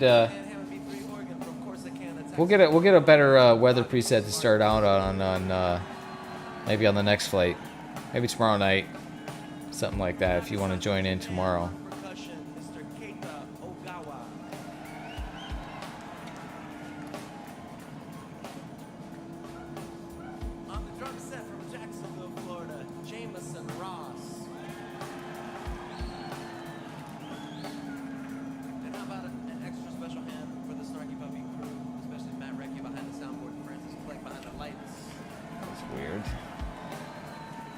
Getting this weird frame drop issue. Yeah, I don't have a lot of experience. Yeah, no worries, brother. Yeah, this was yeah, this one when the conditions are trickier, definitely, you know, that experience makes a difference.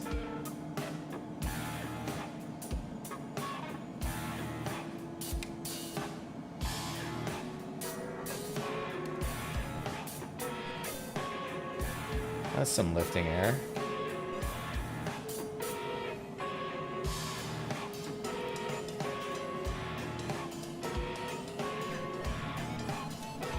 Yeah, I got some weird graphical issue going on here. Maybe if I...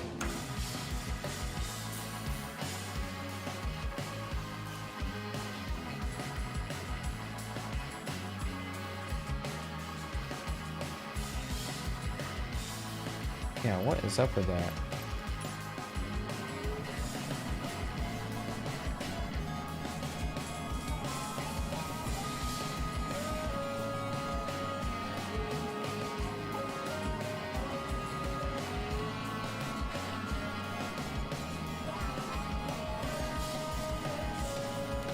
Some lifting air, some sinking air.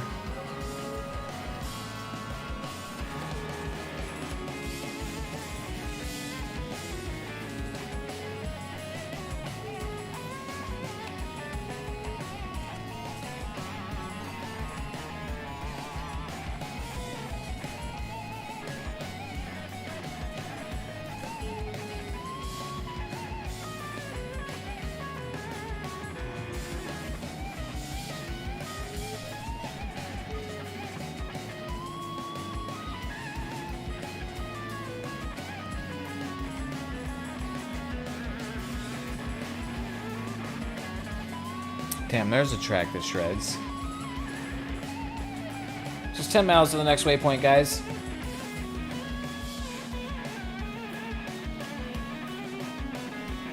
And the instrument tells me to fly 91 here, but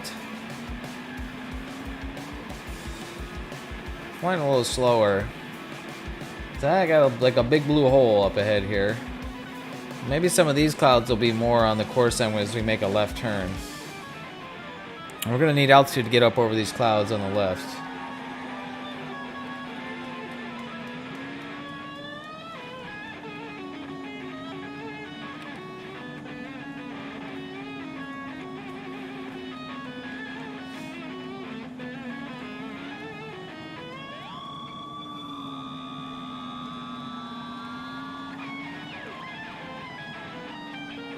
Hold it up and down there.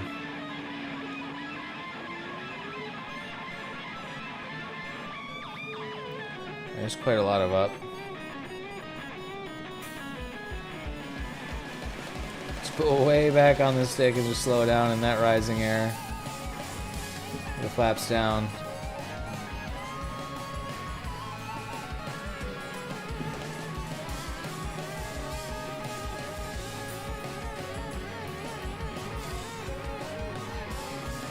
Today's a good day to just porpoise fly in the lift.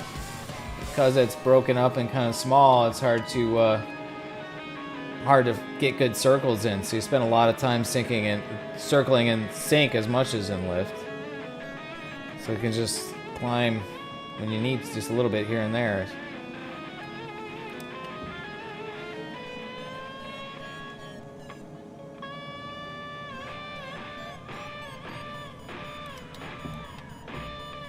Probably gonna be all over these flaps. Like flaps on, flaps off, flaps on, flaps off, flaps on, flaps off.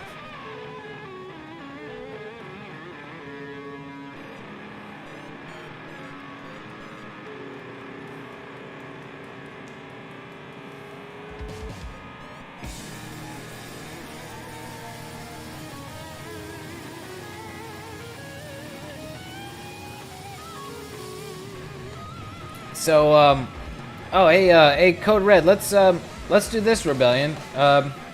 It's just me and you in here right now. I think there's Tickle Fight with us. It doesn't matter. He's not on the same weather, anyways. Yeah, there's Tickle Fight back there. I'm gonna hey, check it out, Code Red. Let me shut these guys up. All right, so why don't you go ahead and tweak your weather? I'm gonna pause it. Go into your weather and change your clouds. Go to your clouds, increase your coverage, and raise the altitude bottom and the altitude top. Put the altitude top at like 25,000 feet, altitude bottom at like 8,000 feet, and bring that coverage up to just fill in the sky with some more thick clouds. And that will give you more friendlier conditions. So I mean, we can get a little bit more just experience finding and circling and lift, right?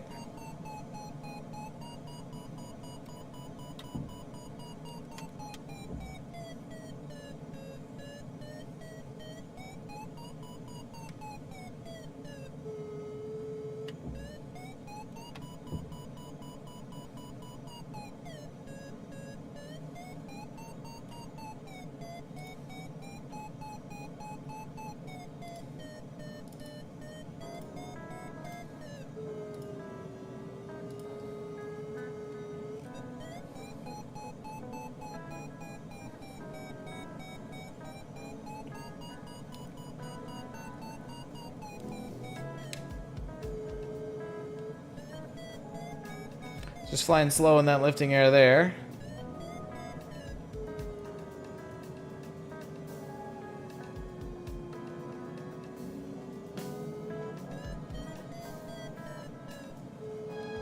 At 9,800 feet.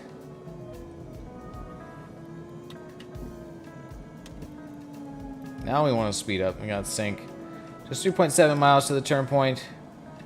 It just went to the moon in that thermal. Yeah, dude.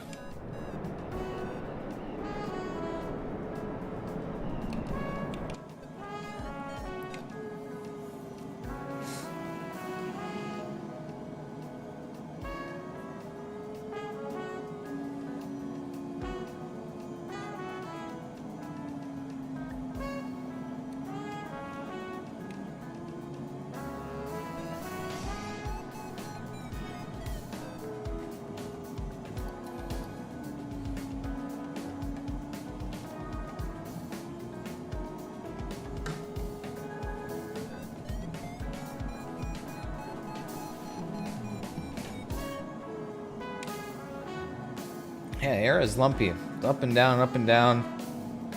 Oh, tricky. Oh, okay, got some windmills down here. Check that out.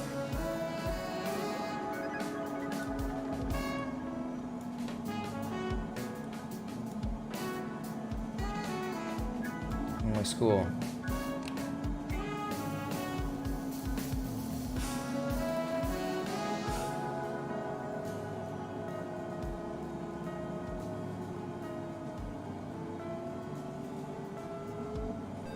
Almost here to tag this airport. Over here in Spain. Then we're going to take a left turn. We're going to cross the Pyrenees and head over to France.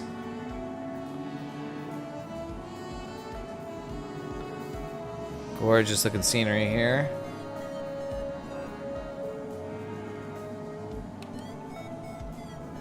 There's the turn point. Alright, we got 63.9 miles to go to the next one.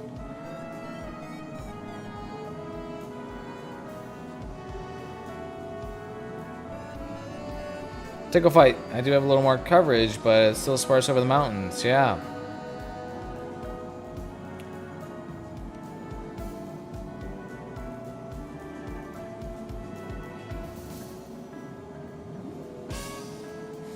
I got a nice, pretty nice looking cloud right directly ahead of me on the course line.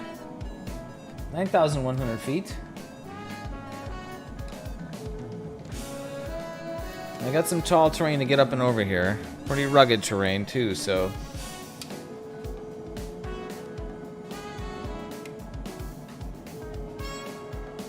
Okay, Code Red. Gonna head out for dinner. Cool, man. Appreciate you hanging out and flying with us. You know, feel free to jump back in after dinner. I'll probably, you know, it's gonna take me at least another couple hours here to finish up, so. Yeah, at least. That cloud might be good for 4 knots of lift. Yeah, that's about what we've been getting today, dude. So it actually looks not as good now that I start to get a little bit closer to it.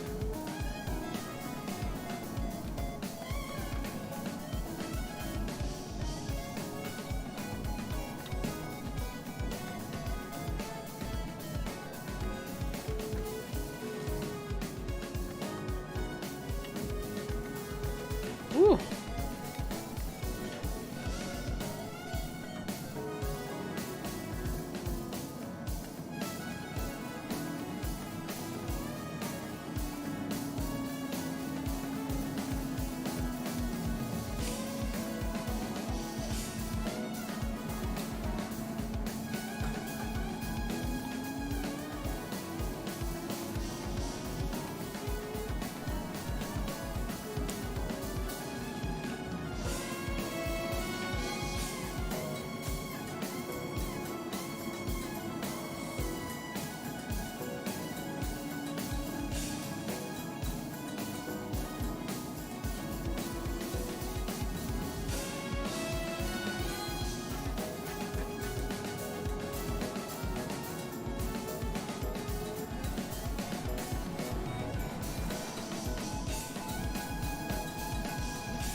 Getting enough lift through just porpoise flying and that buoyant stuff to tell me I have it positive on the turn point on glide here.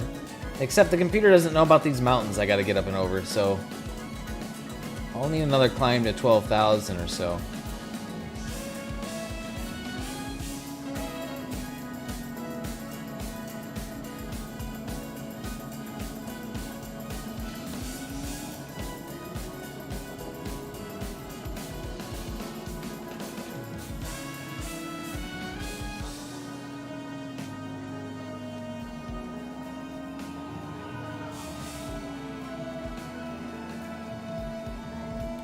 Had pretty much a crosswind here coming across, and so I want to get on the right side of this cloud, the upwind side of it. Not even wind for some ridge lift. Nope, we've been flying in too much wind lately, Bumble, so the weather is mean.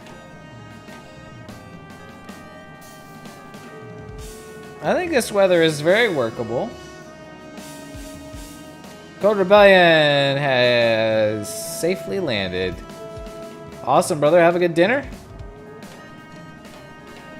Feel free to jump back in afterwards if you'd like.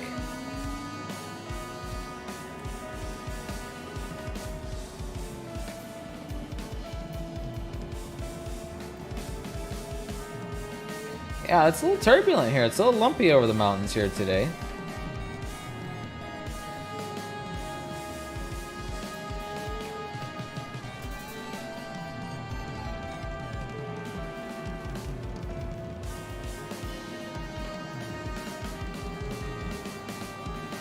Yeah, this cloud's not looking as good now that I get here, but there's a nice looking one. This one up here is looking pretty nice.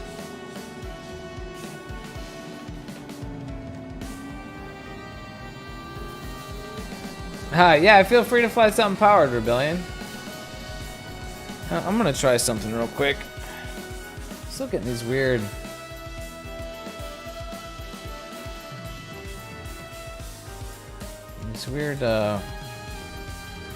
frame rate issues. Not sure what's going on with that. Let's try...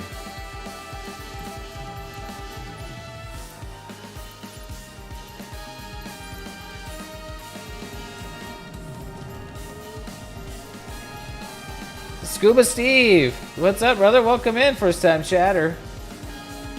My old friend Scuba Steve, you guys. It's hanging pretty good, Scoobs. We got an interesting task today. A little challenging. That didn't work.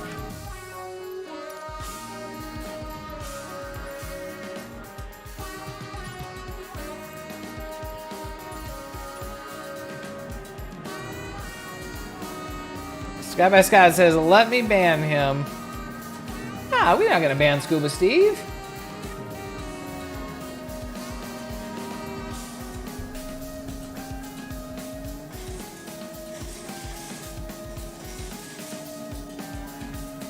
Let me see if I can get some lift from this cloud here, guys, and then I'll update you on the task, what we got going on today.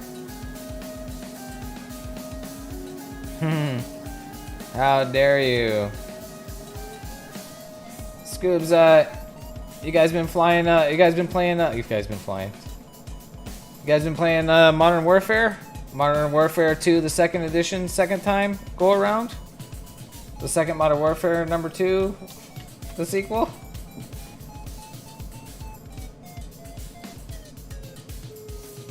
There is lift here. Let's see if we can work this,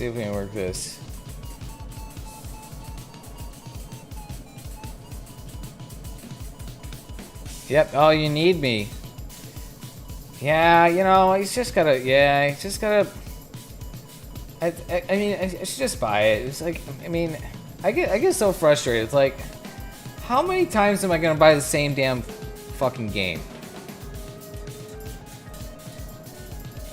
It's literally the same map. And we're like, oh, they have shipment. Like, they had shipment on the last game that we could just play. But, you know, whatever, right? I mean,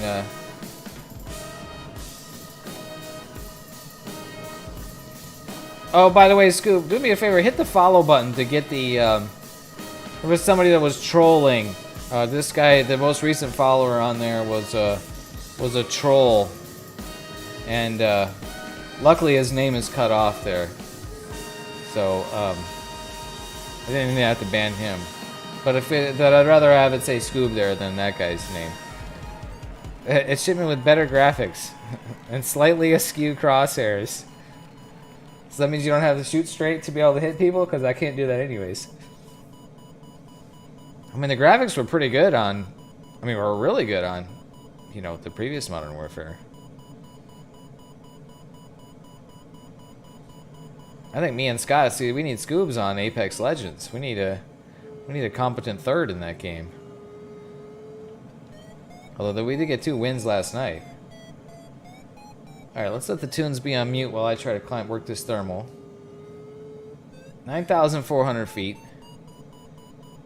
Let the flaps down for thermaling. Gonna need altitude to get up and over these mountains here. There he is. Thanks, Scoob. Appreciate it. You're the boss. You're the boss. You're the man. You're a man. You're the boss.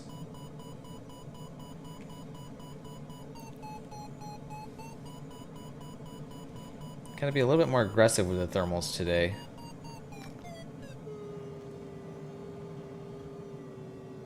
Join your OnlyFans, I'm in.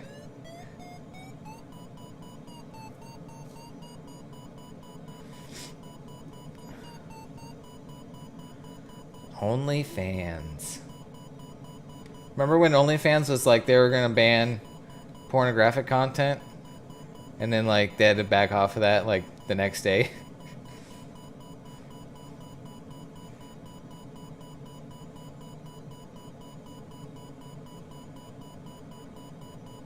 Oh, okay. There we go. Look at that, Bumble. That's 8 knots. 7 knots. 6. That's pretty good. 6 knots. Try to get a little slower here. 10,200 feet.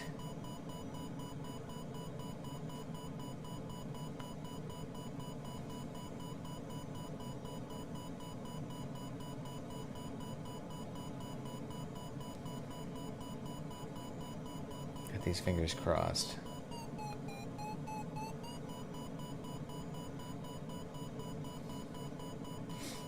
Get as high as we can in this thermal here.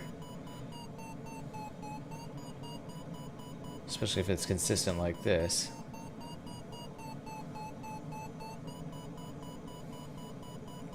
So I'm flying the DG808 today, guys, which does have a motor.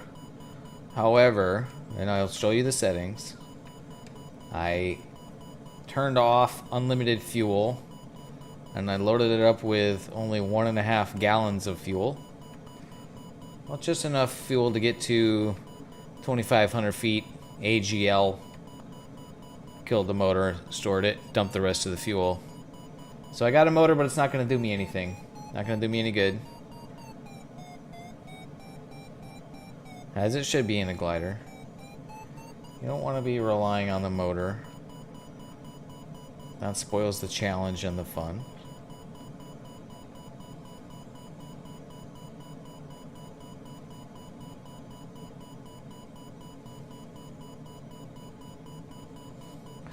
This airplane looks like it has a little heads-up display on the climb rate here. That's interesting. And it just distracted me and threw me out of the thermal. 11,000 feet.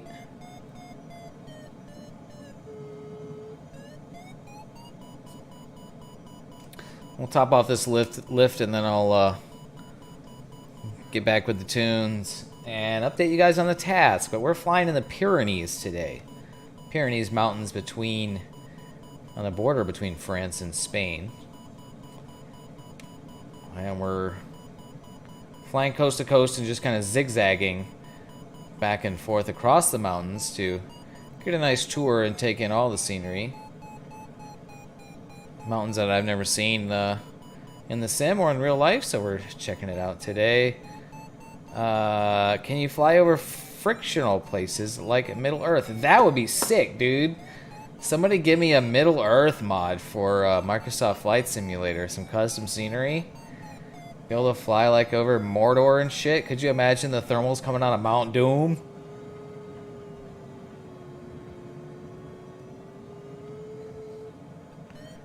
Do some ridge runs up and down the Misty Mountains. Fly out over the plains of Rohan and see the riders of Rohan cruising up and down. Where are my Lord of the Rings fans at? That's a great idea, Scoobs. Get your computer graphics skills. Or Pandora, the Navi. Scuba Steve, let me hear it. Avatar 2, did you see it yet? What did you think? Let me hear your thoughts. I saw it the other day. Sky by Scott, did you make it out to see Avatar 2 yet? Somewhat of a controversial film there. Pretty sure there's a bush trip mod for PC. A bush trip mod where? To Middle Earth?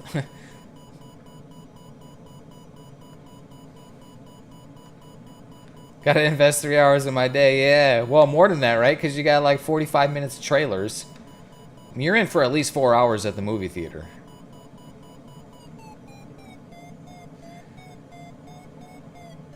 It's long, but you know, it's kind of one of those things that it kind of didn't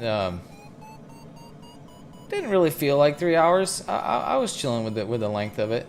I mean, it definitely could have been shorter, but you know, just because like yeah, I mean, it could have been shorter for sure, but it takes you to the IRL Lord of the Rings film. Oh, the Lord of the Rings film spots. Okay, all right. So Scoob, so yeah, so there's a mod for the game that takes you on a tour of New Zealand where they actually filmed the actual film locations of the that they used in the movies. So to answer your question, kind of technically yes.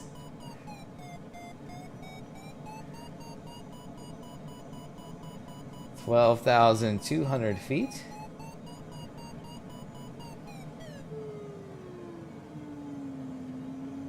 I gotta check out that Lord of the Rings mod there, Tickle Fight, the bush trip.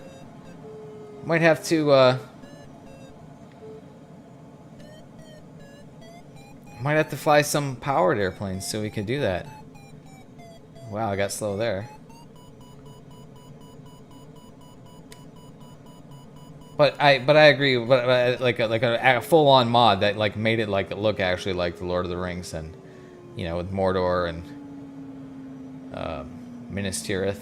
Oh, that would be so sick, dude.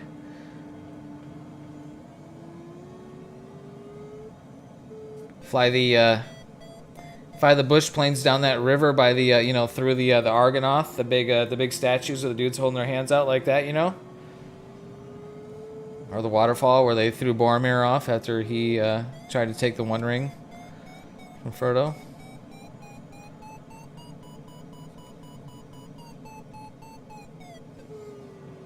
And my nice thermal has turned into this punchy stuff, so I think I'm gonna just move on because this is stuff tries my patience. You guys don't want to watch me do that. Let's get back with the tunes. Get some Snarky Puppy going. This track is called Embossed. Enjoy.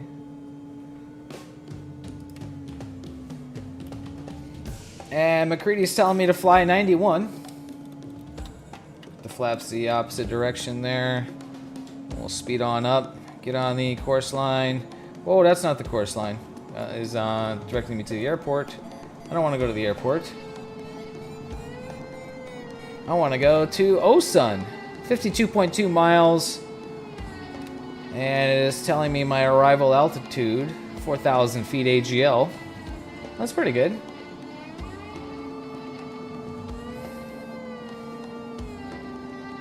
Get turned back around here.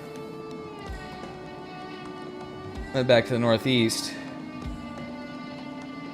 I think I'll probably be good to get over these peaks here. The tall peaks of the Pyrenees up ahead. Alright, check out the task today, guys. We're up here in the Pyrenees between France and Spain.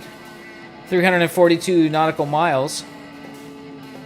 And we're zigzagging across here. Actually, I think that's regular miles, not nautical miles. We'll probably say nautical miles. Zigzagging across, we just hit the first turn point, and we're making our way over to the second one here at Osun. I want to start making some progress here, fly a little bit faster. Had a slow start.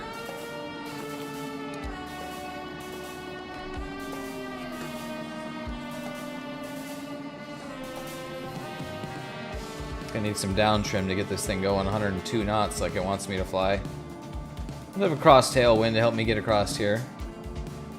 I think I'm gonna fly a little bit slower than what it recommends because of these mountains in the way. I'm flying the DG808 today. Unfortunately, I have the boring white livery, as they don't have very good liveries for this airplane. I'm gonna have to learn how to make a custom livery. Get a Design by Dave Thermal Smasher logo on there. Beautiful scenery over these mountains here.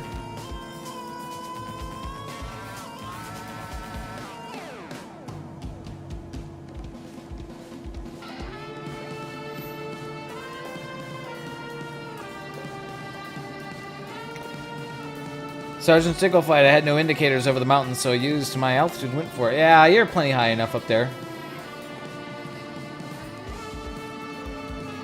Yeah, the instrument doesn't know about the mountains, right? It's just going to tell you, you know, your current speed, your current glide ratio. This would be your altitude at the waypoint, but if there's a big mountain in the way, you might hit that, right? It's better if we don't hit the mountain, usually. Usually.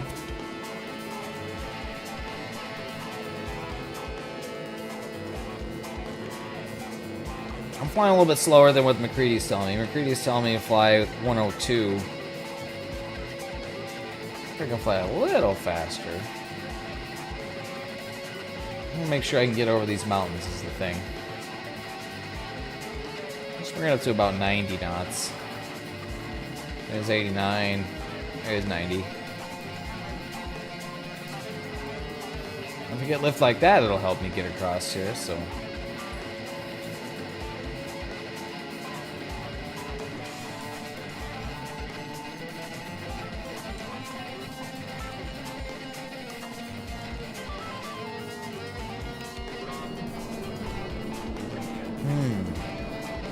I definitely love the wing flexing animations on this airplane better than the Discus. Yeah, the whole airframe looks kind of wiggly, that's how they look. Yeah, look at the wings. I don't know if you can see that on the stream very well, but...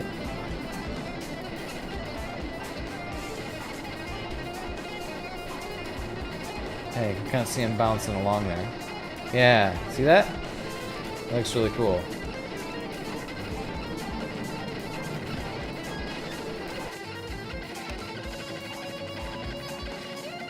Perfectly normal to expect the wings to flex in flight like that.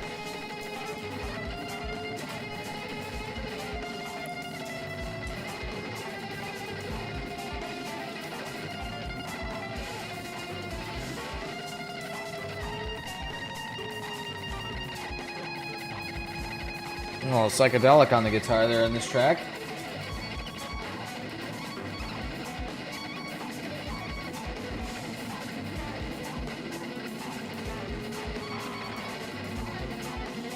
Getting up over the jaggedy peaks here now. Been pretty interesting.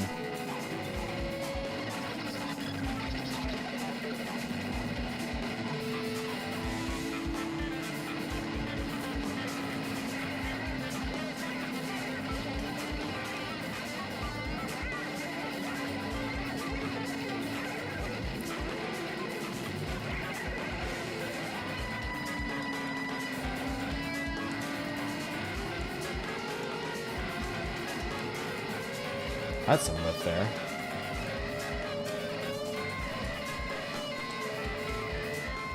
Slow down in that.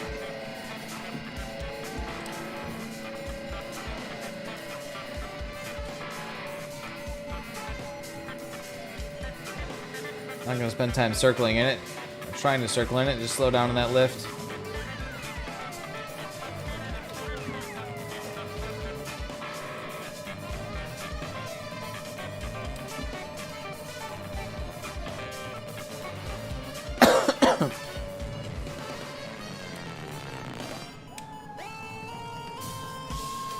That's a lot of lift.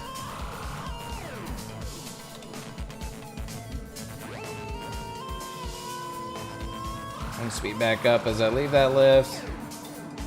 I got a little wonky.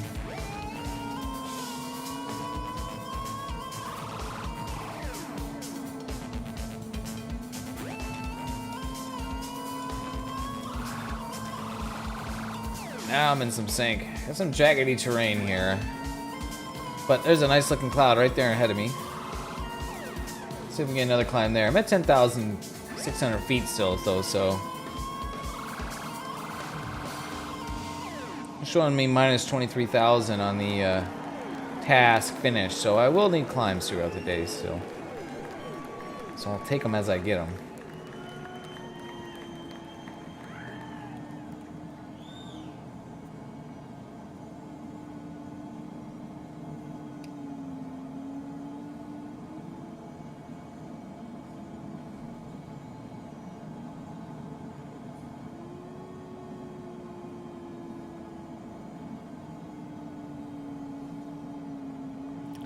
But I definitely have an out. I could bail. You know, if I got stuck behind these ridges, I could bail out to the left and kind of come around them there as the terrain slopes away.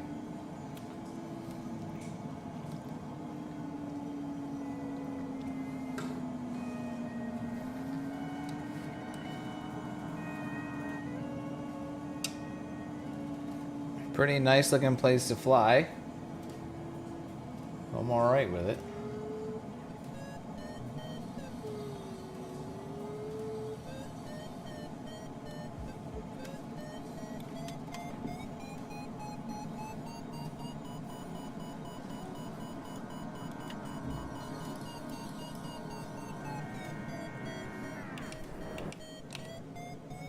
I'm 10,700 feet. I'm liking this thermal maybe. Let's give it a turn and see if we can link up with it.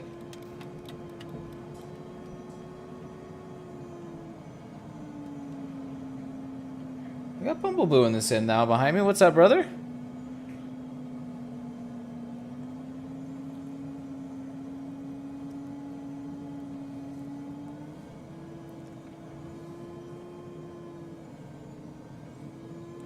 Wow, so much for that climb.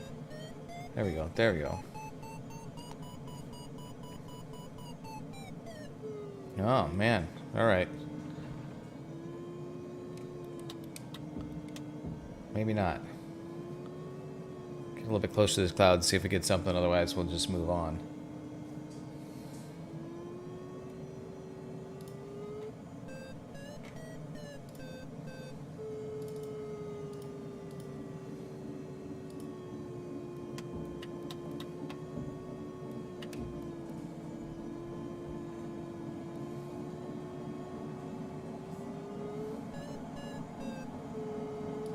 I think we're moving on. Oh, yeah, that.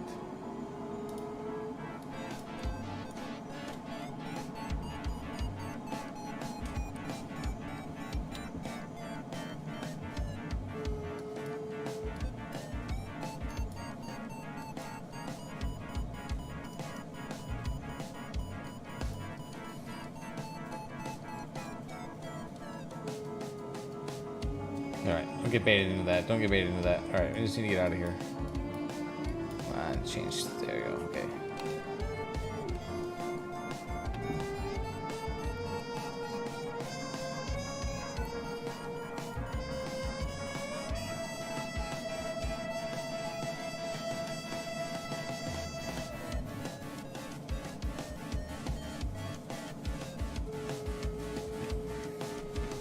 Just porpoise fly in that lift and move on.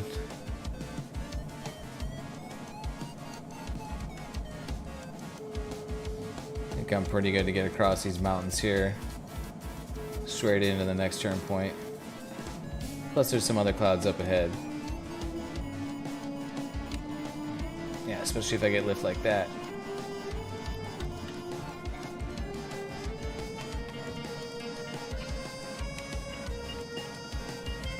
Yeah, it's lumpy in here over the mountains today, guys. A little tricky. Super green and grassy looking. Looks like SoCal right now. All the rain we've been having. It's very green here in SoCal.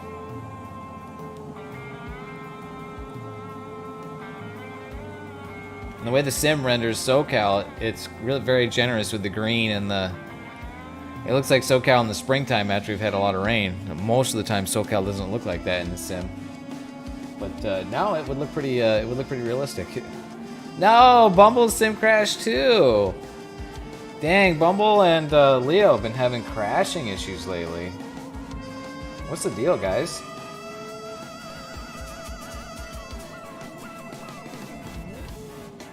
Heading in for some family time. Got it, Tickle Fight. Thanks for flying with us, guy. You're up there super high still, or are you paused? It looks like you're... Can't tell if you're moving or not.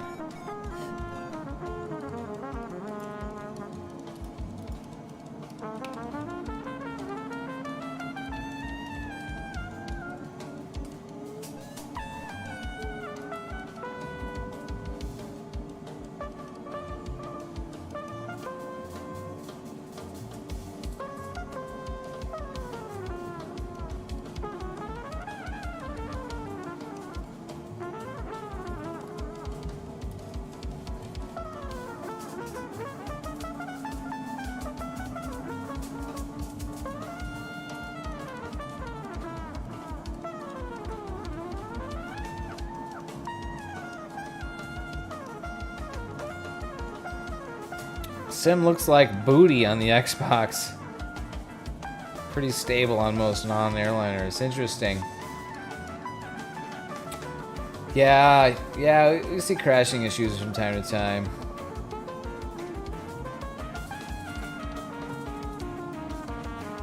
"120 knots indicated." Yeah, you can do that. I mean, VNE, I think, on that airplane's like 140 or something, so.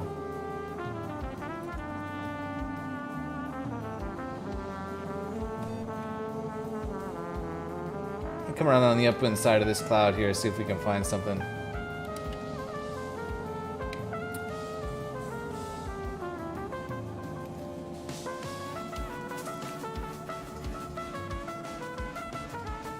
Around 9,600 feet.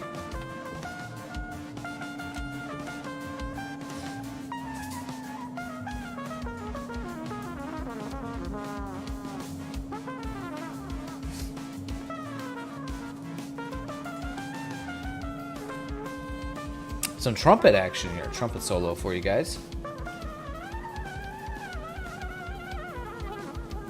Slow down, I'm coming around on the front side of this cloud. We're just gonna see if we get some lift. And get to the next turn point, should be able to, no problem, but gonna need lift to be able to finish the task, right? So.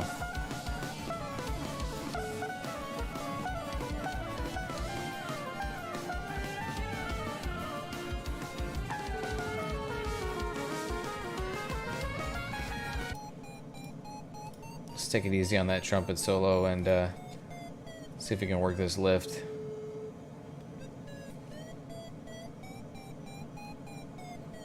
$9,500 feet.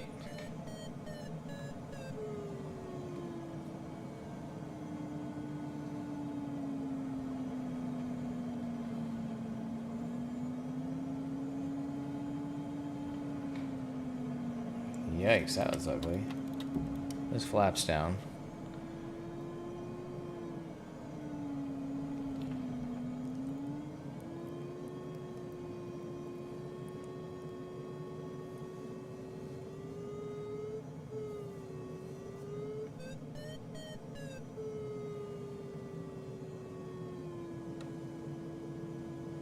Beautiful looking scenery here. Boy, got baited into another one, you guys.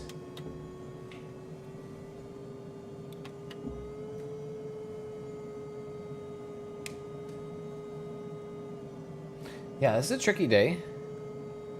Tricky weather, which is cool.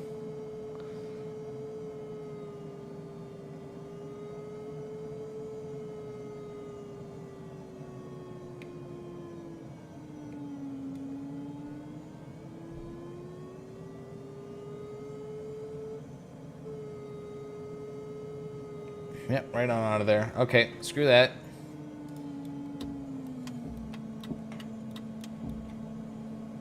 Back to the trumpet.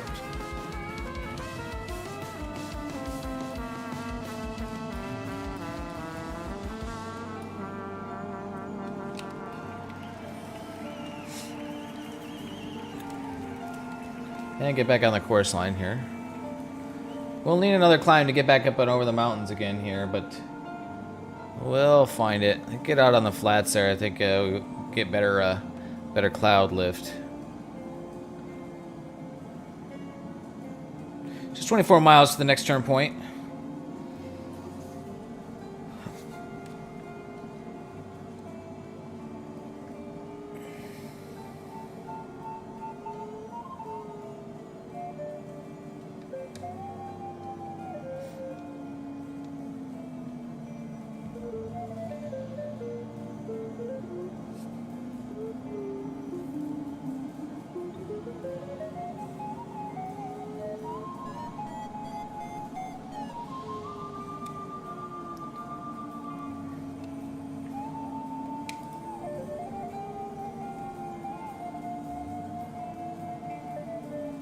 We're gonna just push on here.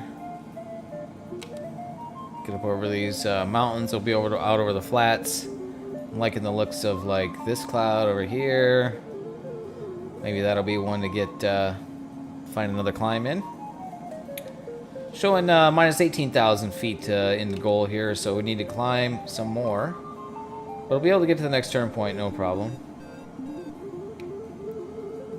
A bit of rising air there, so I'll just kind of slow down.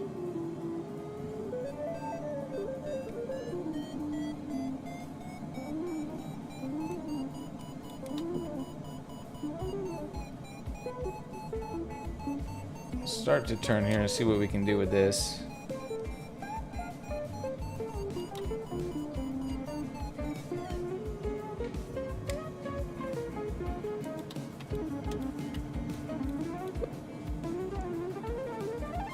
Yeah, there's an airplane right next to me. I don't know who that is, but what's up? And that turn sucked. Get the flaps back. Just get the heck out of here.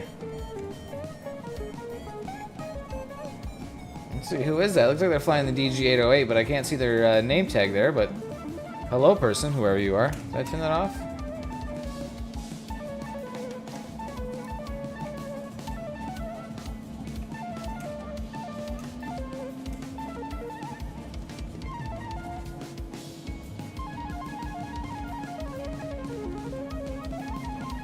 Oh, that's you, Bumble. Okay, cool. What's up, brother?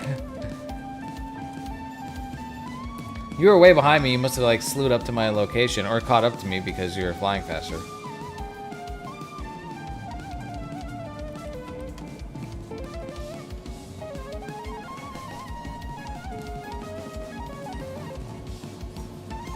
All right, let's get up. Let's get on this next turn point here. This cloud maybe actually is looking pretty good.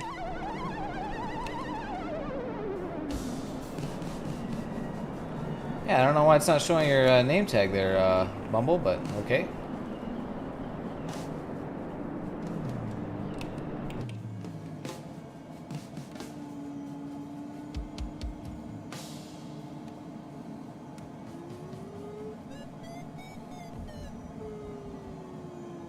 That cloud's looking pretty good. It's a bit off of my course line. Let's head for that cloud.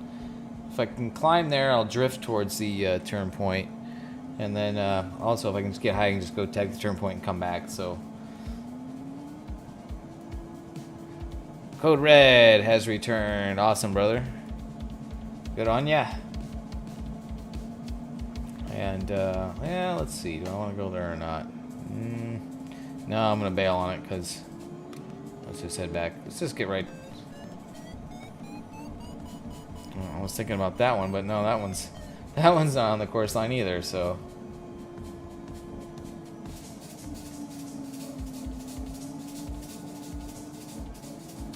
We will just kind of keep pushing forward here. You're slewing over here, alright. What I can do.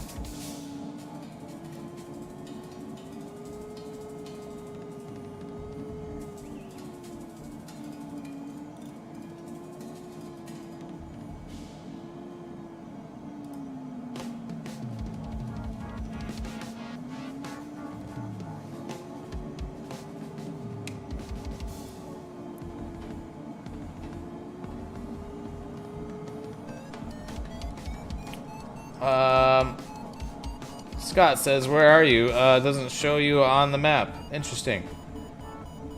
Let's find the nearest airport for you, Scott. 1 second. I'm gonna just slow fly in this lift.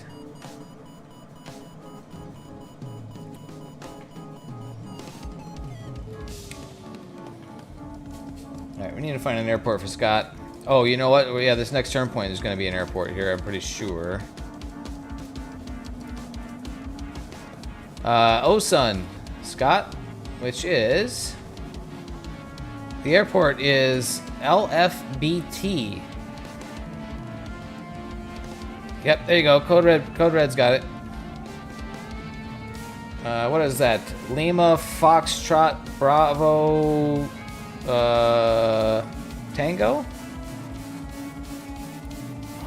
Lima Foxtrot Bravo Tango.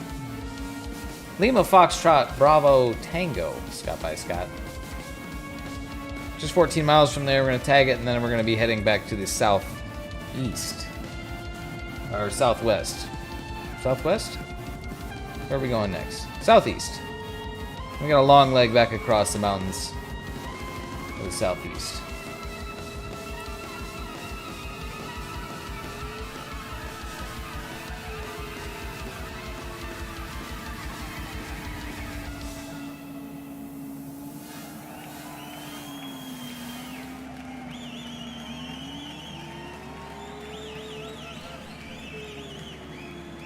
Got just 12.8 miles to go to the next turn point here.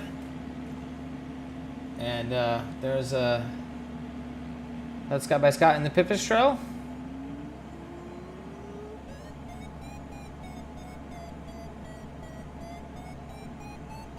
It's just not showing the tags anymore.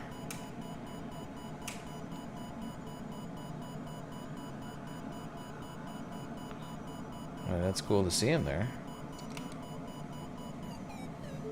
Oh, I forgot to dump the ballast. yeah. Cool, Sergeant. Take a flight. Yeah, no worries, brother. Thanks for joining. The portion that you can. Always glad to have anybody as long as they are able to join.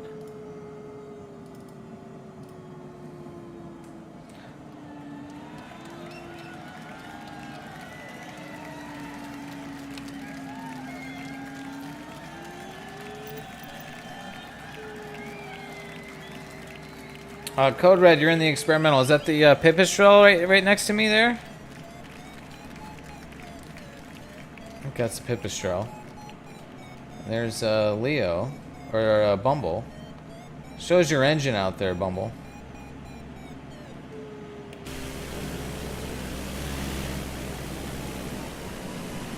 Right on.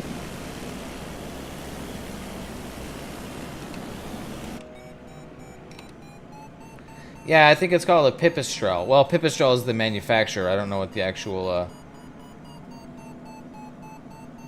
Gonna get baited into another climb here. Yep. Get back. Nope. Get out of there.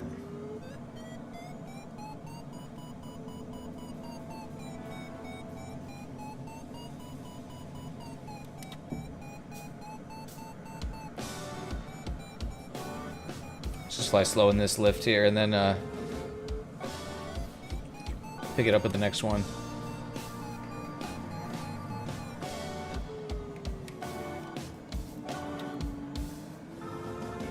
Yeah, I like that airplane, Code Red. It's you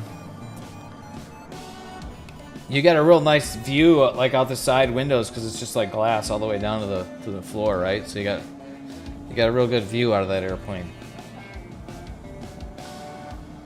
I think they primarily use it for training. Good visibility will help with training, right? So, or VFR training.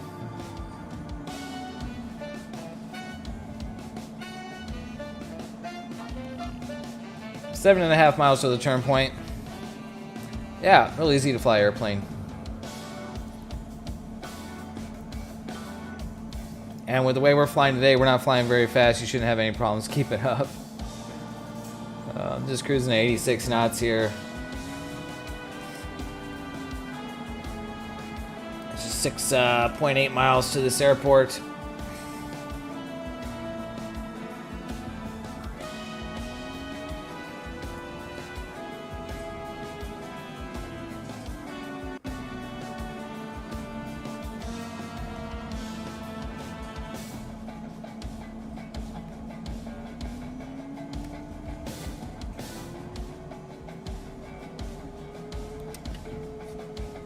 So much for that. Thought I had some lifting air. Well, maybe I do.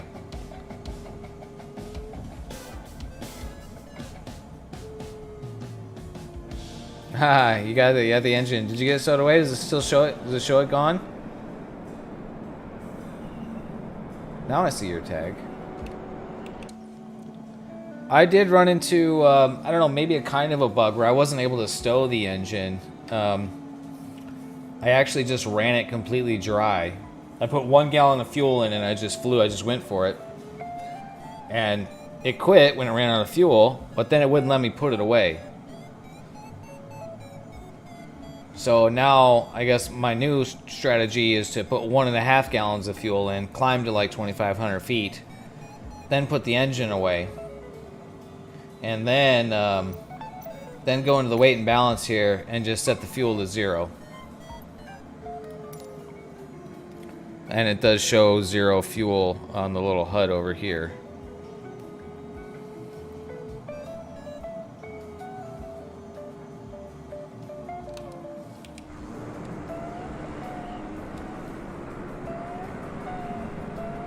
Yeah, I'm seeing like some of the... I'm having some weird bugs today too, guys.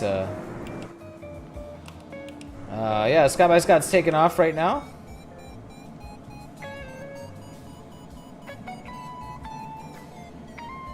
Got code red flying off on my right wing down here.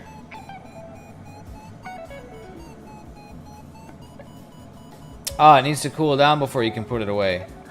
Yeah, probably in real life you don't want to put that hot jet engine, right? Like, let it sit out in the airflow for a few minutes, probably, right? I want to just put that down in there. Yeah, maybe like because it ran dry, like there's like a bug or it like ends up not cooling down. Maybe.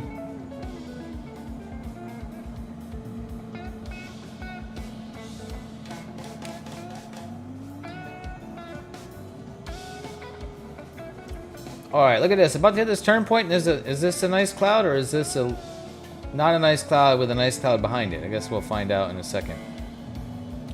So it would be nice to climb here. Where am I at here? I'm at 6,600 feet.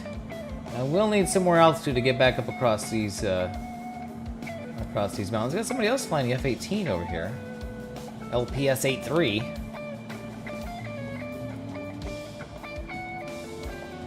And let's see what we got. You know what? We got clouds along the course line, so we're gonna tag this, and we're just gonna get right back. Turn right here, get right back on the course line. 92 nautical miles to the next turn point. Altitude arrival there, minus 7,000 feet, so we will need to climb. But knew that anyways, because we got to get up over these mountains. So now we have a quartering headwind task.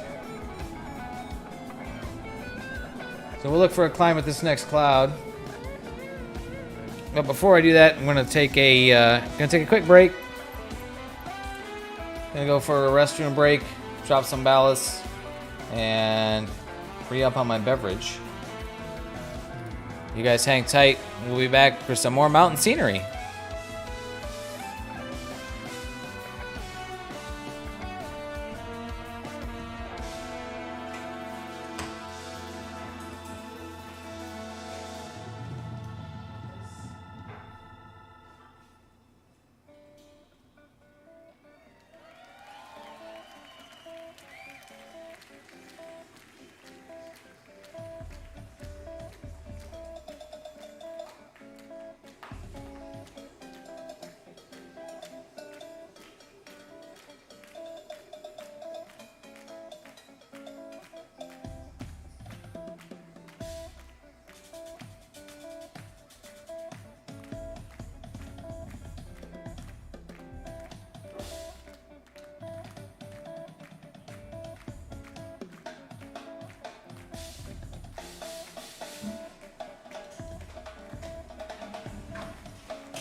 Alright, I'm back. If you're a subscriber, if not, you're watching a commercial.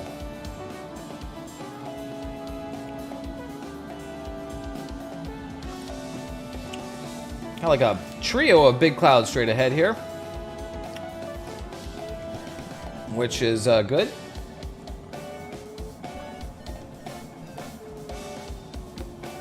Down to 6,300 feet.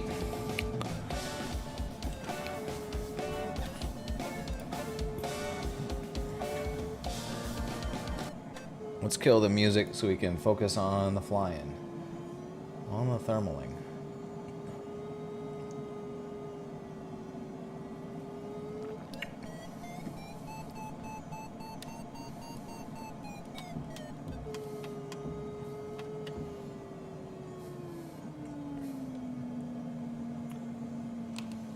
Get around upwind of this big cloud here. We'll see what we can find.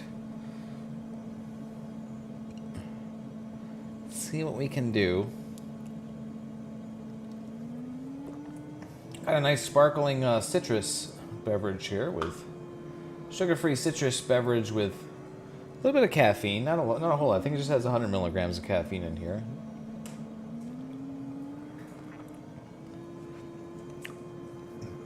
I definitely need my caffeine before these flights, these streaming, especially because I get up and go for a bike ride in the morning and I'm like a little bit tired, you know. Only rode like 70 miles today, so I don't know what I'm tired about. Hear an airplane off on my right. Coming right above me there. What's up, brother? Get upside down with it. Oh, that was a roll or something. This dude flying the F-18 over here. He could come check us out. That would be cool.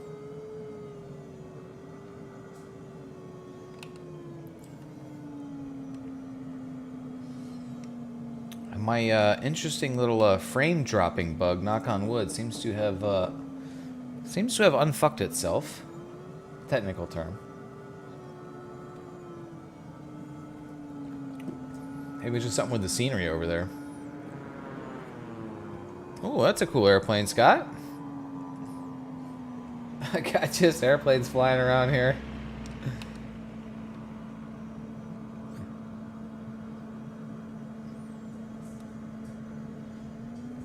Wow, that was not a hint of lift here by this cloud. Another cloud up in front of me. Here comes an F-18. Whoever this guy is, LPS83, if you're watching the stream, hey. Glad to have you. Ooh, there we go. That F-18 kicked off a thermal near me here, maybe?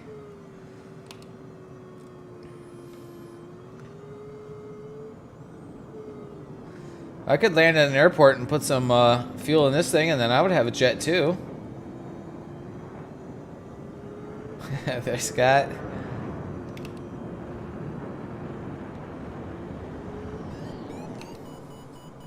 There we go, maybe.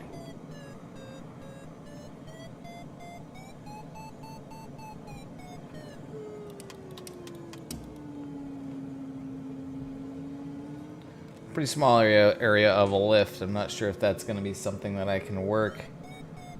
Let's kind of scratch around here a little bit. Got these other clouds up ahead, so if I don't find something here, I could try there. Definitely going to need to climb, though. Down to 6,000 feet.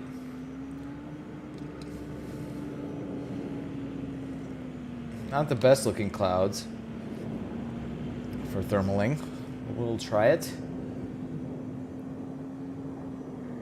I'm just in some massive sink here. That's not awesome.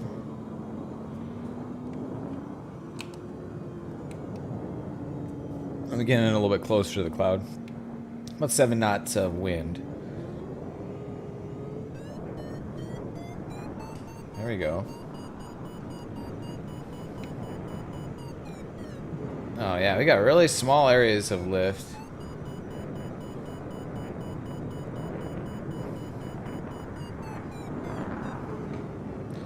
Trying to make that work is tricky, tricky, tricky.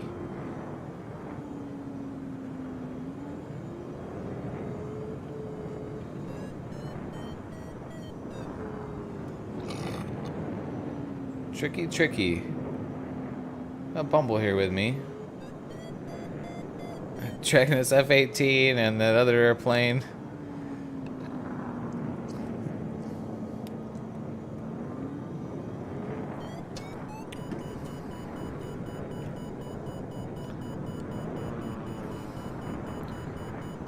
That's a bigger area of lift. Still not big enough to, Oh, LS. I wonder if that's Lou Sassel.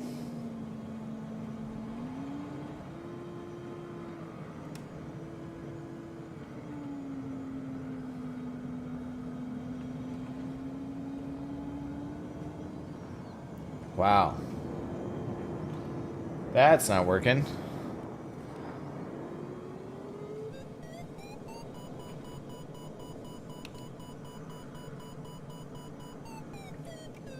Alright.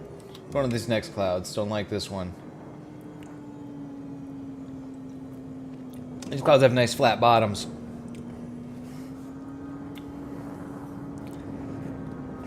That's what you want to see, so we'll just kind of get in over there.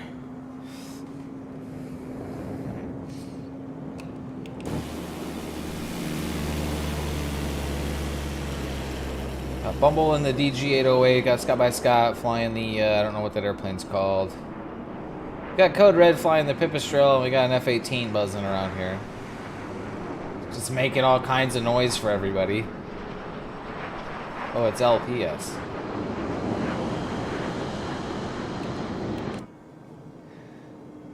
The F-18, I feel like in this situation right now, the F-18 is like the... It's like the douchebag with like the Dodge Charger with the noisy exhaust that has to drive through your neighborhood. We're all trying to have a nice time, and here comes this guy with his noisy exhaust. Except awesome because it's a jet engine, so I'll allow it.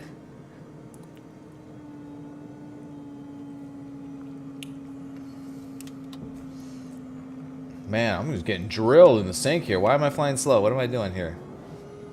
Speed up. Well, it's fast in sync. Slow in lift. Hopefully we get on the other side of these clouds. And how do your clouds look compared to mine, Bumble? Do they look like they're pretty closely synced? I mean, I see you sort of heading right underneath this cloud that I'm heading under, so...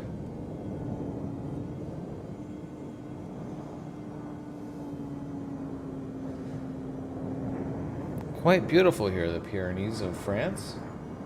Gotta say, I do like it.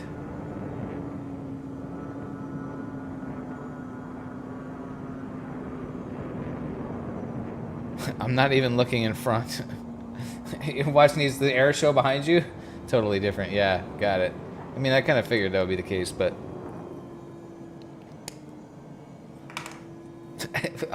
Watching this guy LPS look like he's going to go intercept Scott by Scott.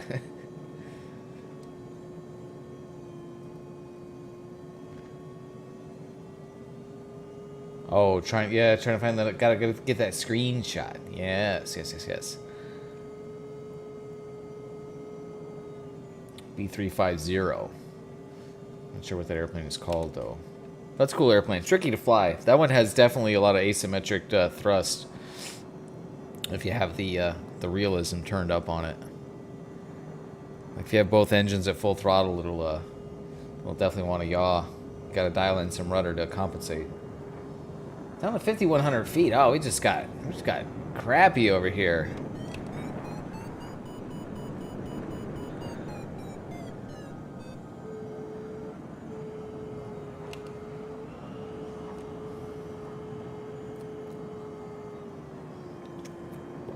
Man, oh man.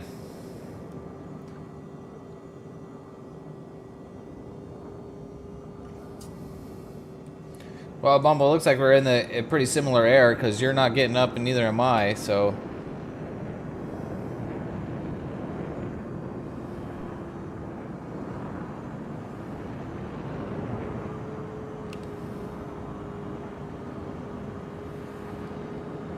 And you're only about 5 knots of wind, so I should expect that lift to be pretty close under the clouds.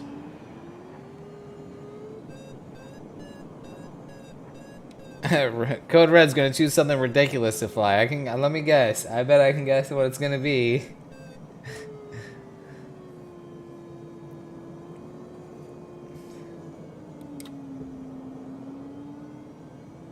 Oh, I did have my flaps in the negative position there.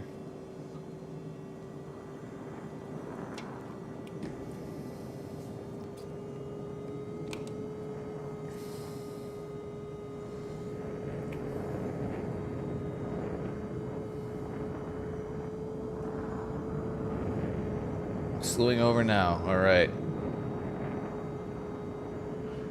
Wow, dudes. This is kind of a bummer, man. Where's the lift? Well, Bumble was right about it being challenging. We've had some good climbs. Yeah, in the H4. That was pretty obvious, dude. You're like, I'm gonna fly something ridiculous. Like, let me guess. It's gonna be the Hercules.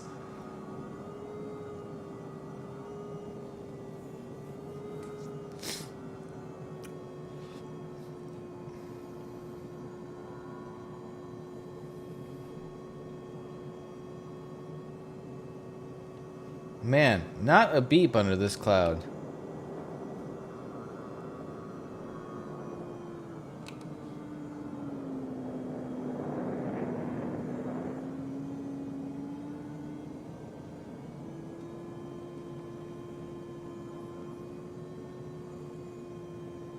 Alright, so those clouds aren't looking very good.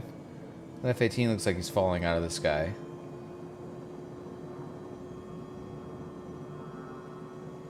There's an H-4 dive bombing me. Hello.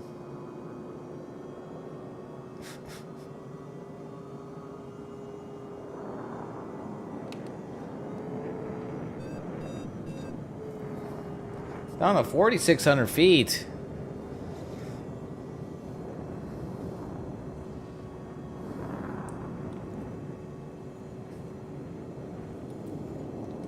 Wow.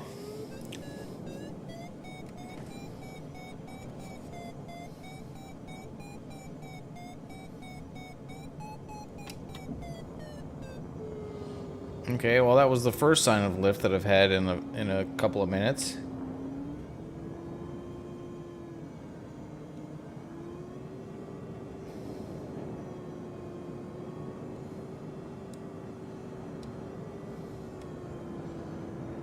Bring it back around there and see if I can find that again. I'm down to 4,500. Bumble's even farther below me. I know he's not really focusing on finding the lift here, but you know, if there was a lot of lifter on this cloud, he would be getting up without trying. That's not been the case. Yeah, that's not here. I'm gonna have to head back to the airport, I think. Head back towards the airport.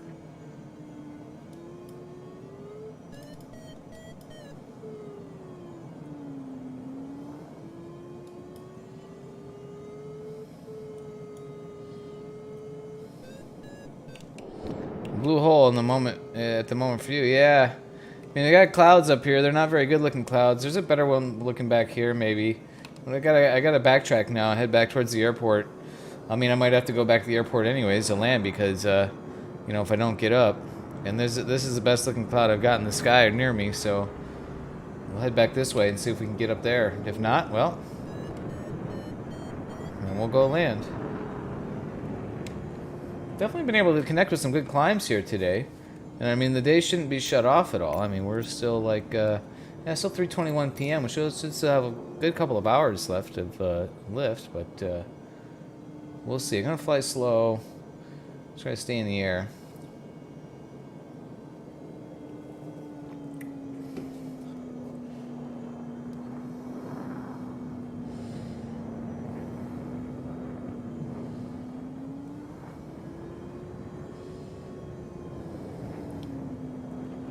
Whew. Some lumpy air there.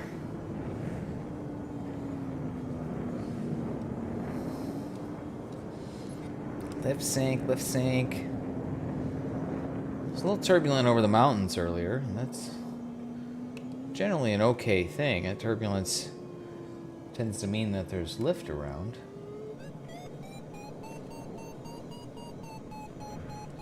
Wow, there's a strong lift, and then it just got smacked by something.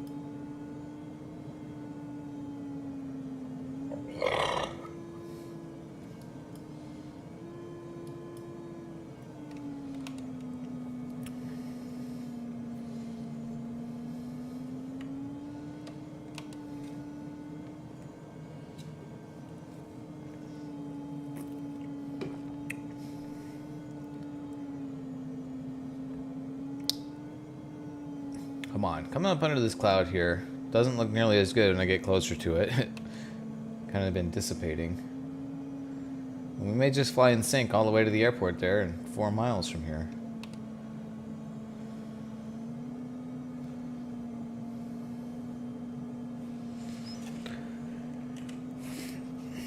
At least my frame rate is improved. Smoother. There we go. Maybe? Nope. Get my hopes up. Hopes dashed.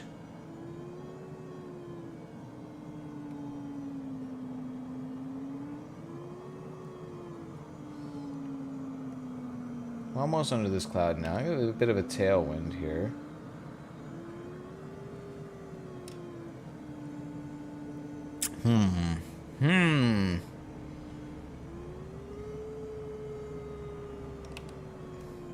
There's the Hercules.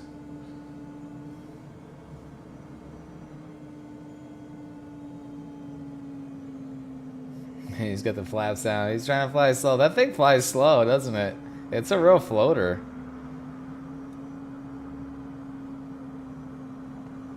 I swear that thing could thermal.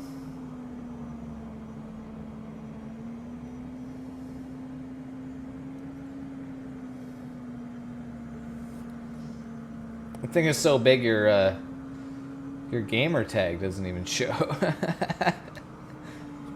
Dang, dudes, this is like, I don't know, day shut off.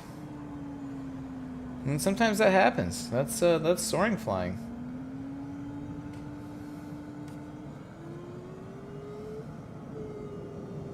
I just flew through the Hercules' wake. That thing would put off some wake turbulence.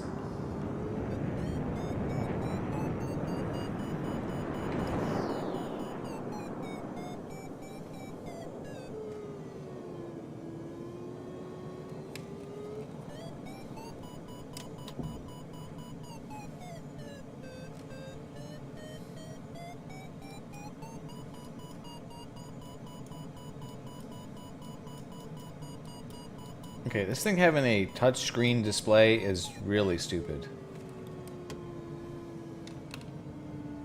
You have to like click and drag on it like it's a touchscreen display. Just give me a freaking button.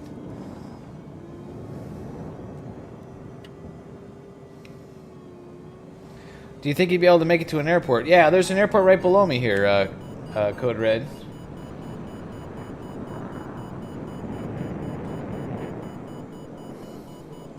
So I purposely flew back towards this airport to bail out there if I had to, and there was a good-looking, decent-looking cloud here, and I'm actually finding some lift now, so let's see, I'm down to 3,300 feet. Let's see if I can dig myself out of here.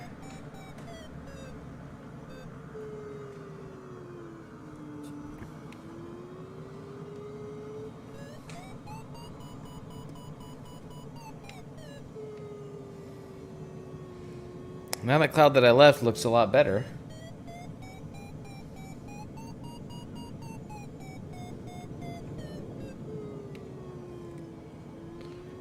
Right turn, no. Left turn, no. Go back to the right.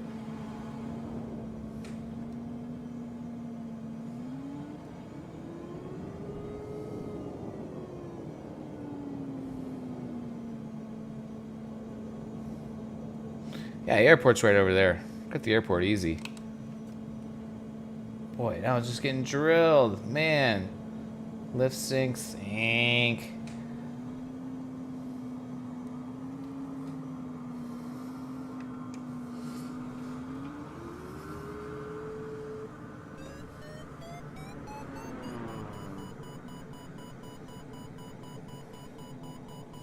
There's the lift. Let's try left turns. Yep, nope, right out of it. Bang! Up in there and then boom.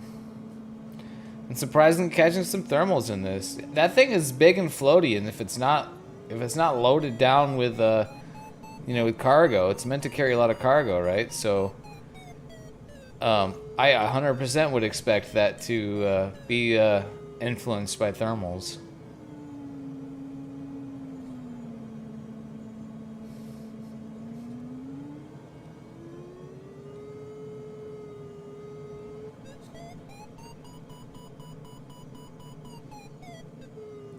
A lot of red on that thermal map and not a lot of green.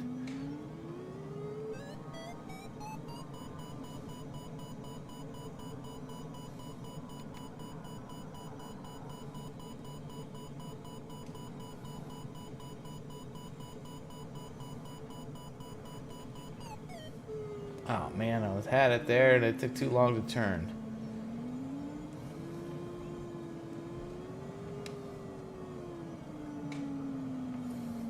I think this airplane is a little bit harder to fly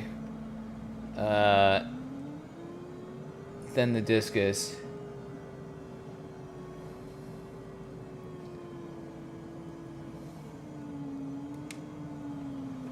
In terms of maintaining your airspeed and bank angles, and a little more technical to fly with the flaps. This kind of gives you more control, which is nice, but also gives you more to think about, and you're kind of messing around with stuff, playing around with flaps instead of just worrying about flying or, thermaling. So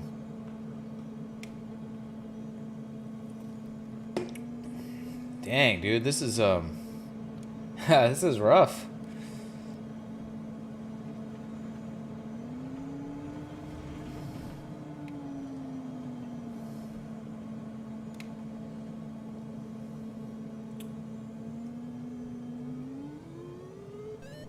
Down to 3,000 feet now.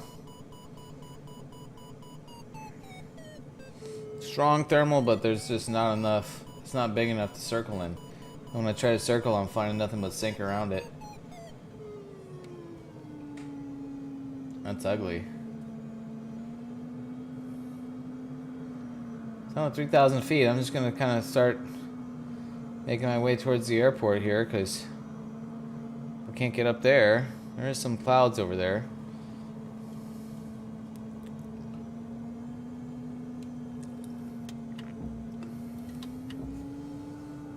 Flying in crappy sync again.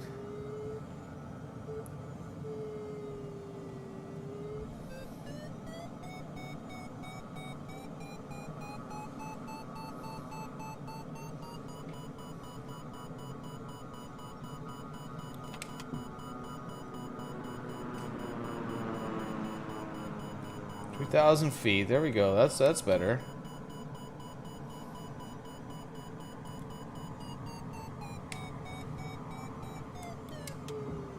It's the best bit of lift we've had in a long time. In like an hour.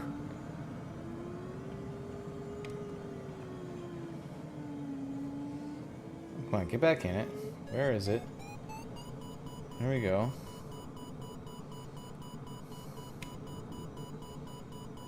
Trying to kind of come around and come back in here. 3,200 feet.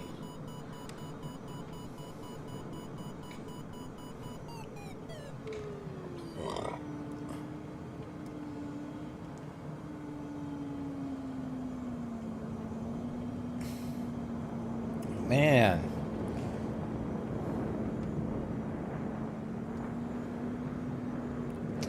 In and out of it. Look at that. That is rough. How we doing, Bumble? You look like you're not very high over those hills over there. Try a turn direction change. I mean, that is strong enough lift to climb in, but it's just such a small area. I can't stay with it here.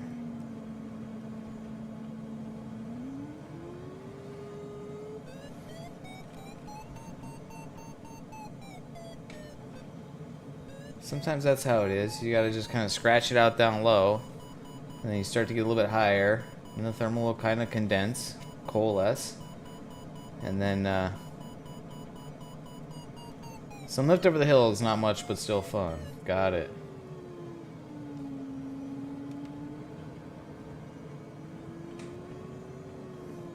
I would like to dig out of here.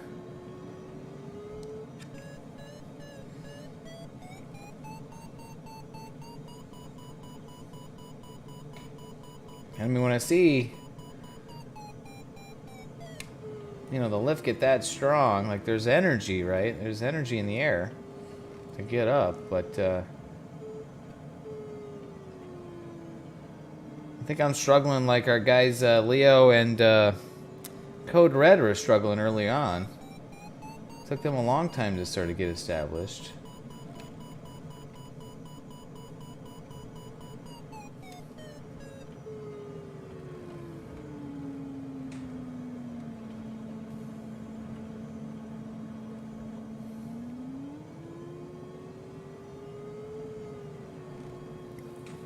Massive sink.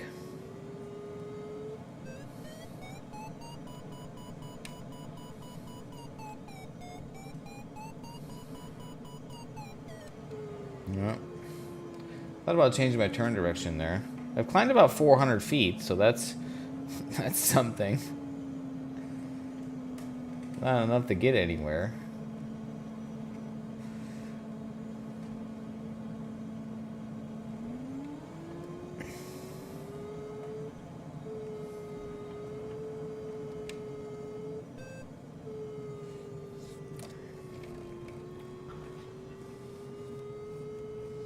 Where'd that thermal go?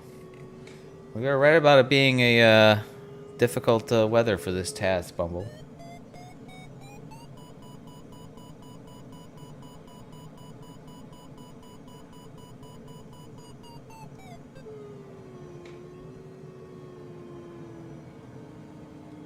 So it's pretty much the same weather we had on that Norway flight that we did.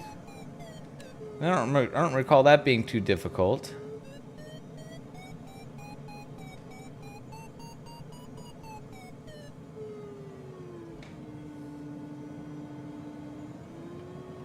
Yeah, you expected me to change.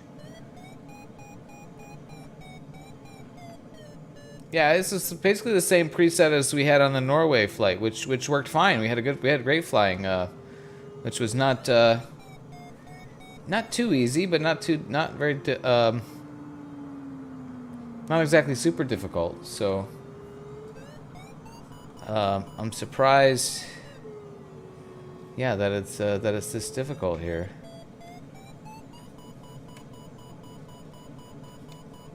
3,500 feet. Come on, stay with that. Stay with that strong lift. Nope. In and out.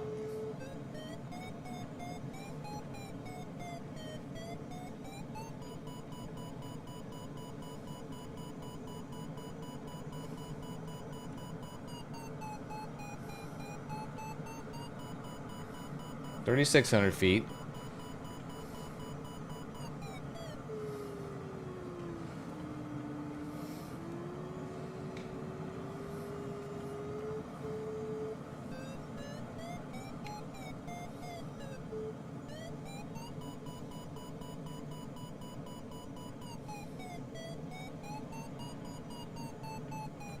No, it's the same. I took the same preset and just changed the wind direction.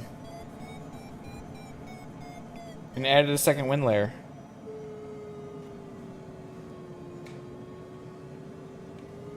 Yeah.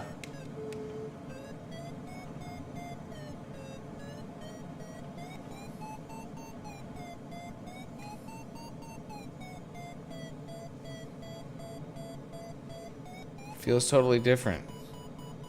I don't remember exactly what it felt like in the Norway flight, but I knew it wasn't booming epic like, you know, like some of the stuff we've had. But yeah. Well, 3,800 feet. I mean, I am climbing here. I climbed about 3,900 feet, so climbed almost 1,000 feet. There's 4,000. If I can get back up here, back in the game. Stay with that. Stay with that.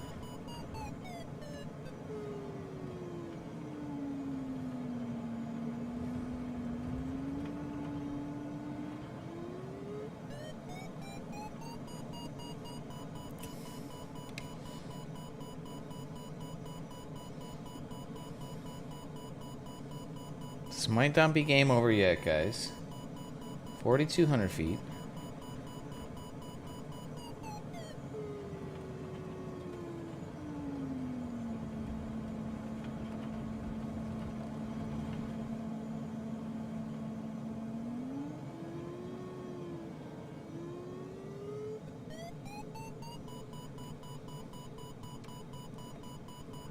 I'm gonna do a turn direction change.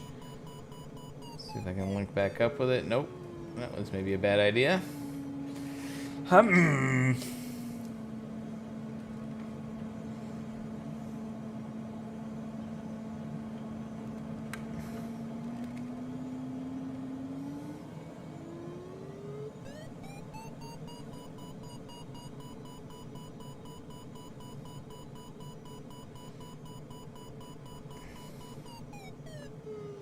Wow. Totally wild. Totally crazy. Yeah, now it just becomes a test of, you know, patience and how long you want to just hang around and, you know, sit here and fight with the wrestle with the thermals for, you know. I'm able to climb about 1,200 feet in this thermal.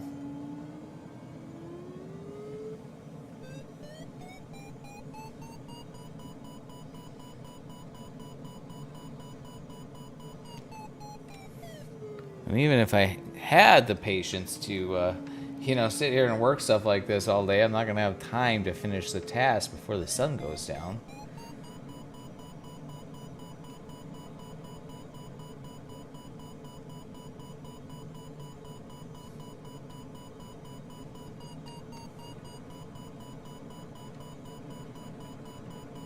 There's a good turn.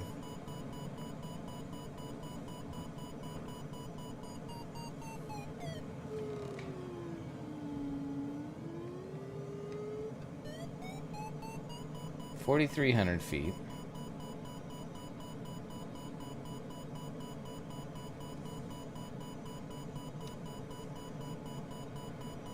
That's better. Gonna try to do some soaring in the Dark Star. I can 100% guarantee you're not gonna be able to soar the Dark Star.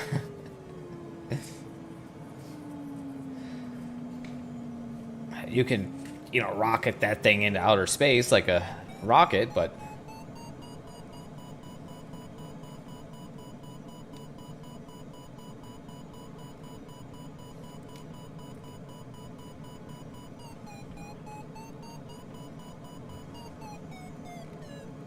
$4,500 feet.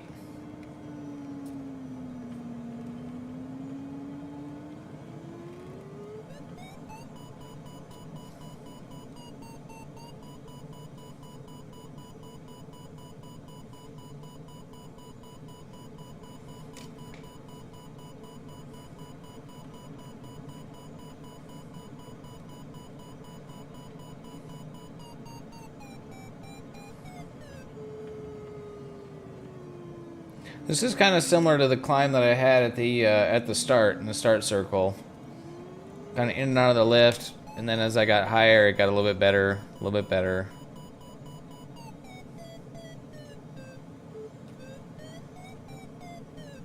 $5,000 feet, almost 5,000, 4,900.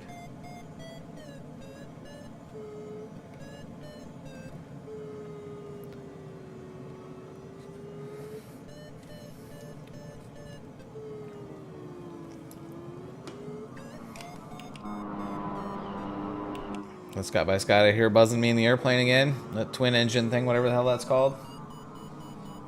Yeah, it looks like it. 5,000 feet.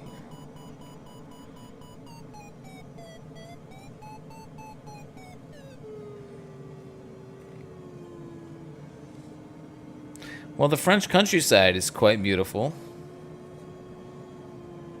At least it's nice to look at while I sit here and just fly in circles and circles and circles trying to find this lift and trying to climb out of here.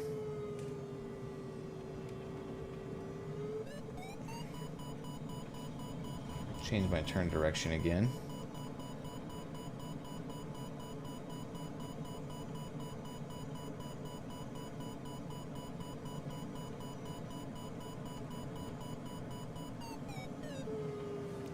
big lift, and then just out of it.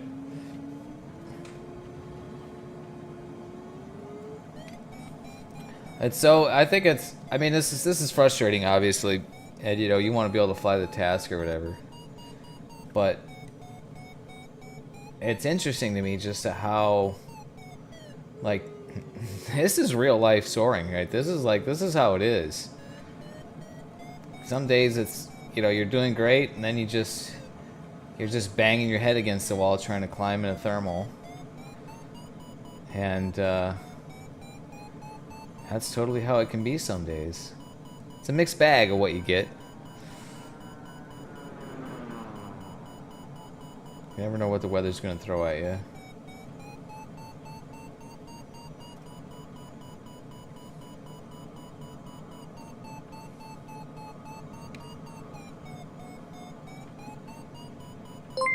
Hey, what's up? The real Randy 91. What's up, brother? Thanks for the raid and welcome, Raiders. Thanks for the follow. Appreciate that. Trying to, we're doing some, well, not so much thermal smashing today, more like thermal scratching. This is, yeah, hey, man. I'll show you guys what we're doing here in a sec, but I'm Dave, and I pretty much only fly gliders on this channel. This is the glider. This is the soaring Twitch channel. I think glider flying is very unique and interesting skill set, and very unique way to fly. If you've never tried it, definitely recommend it. It's a bit of a learning curve to climbing in thermals and soaring. But when you get it, you can do a lot of really cool stuff and have some really satisfying flights. And in the sim, since you can basically have God mode weather, we can make some really interesting,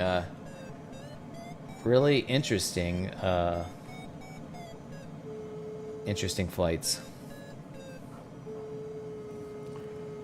So I'm just kind of struggling with this thermal here now. I'm at 5,700 feet.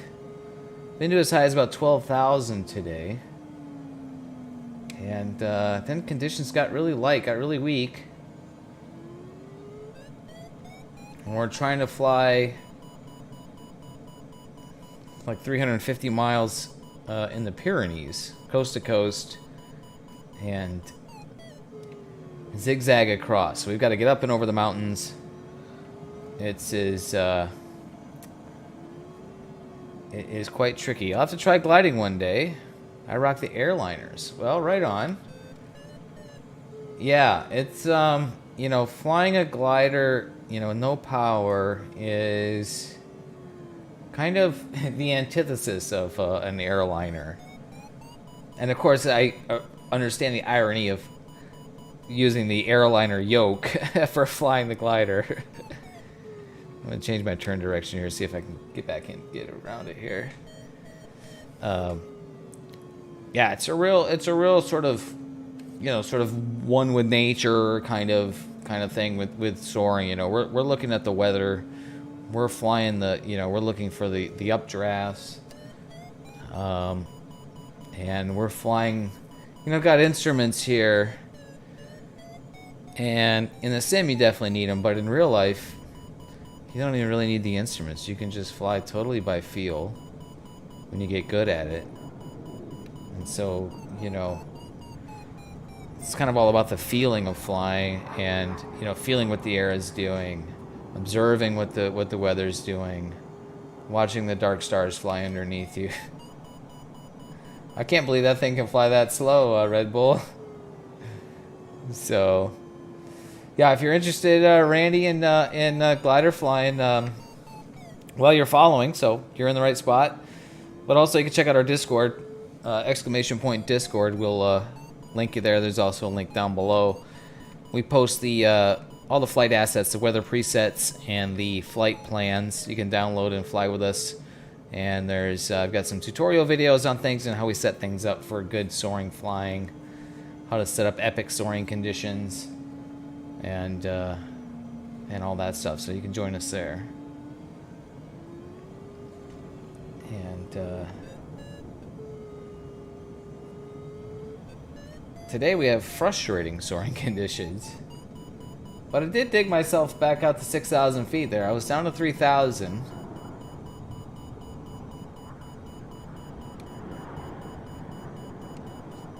Watching that dark star fly in front of me. That is cool.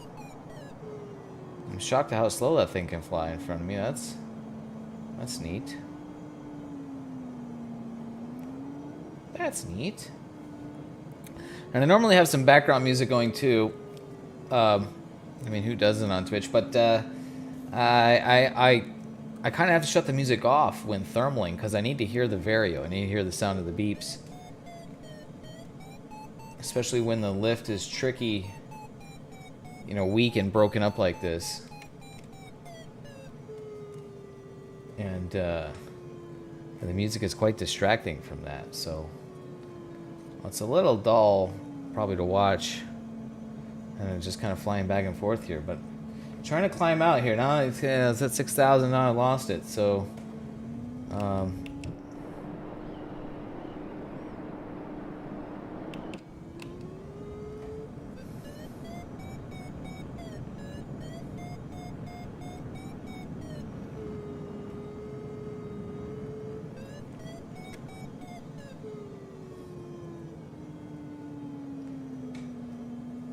5,800. Well, that's high enough to go try the next cloud.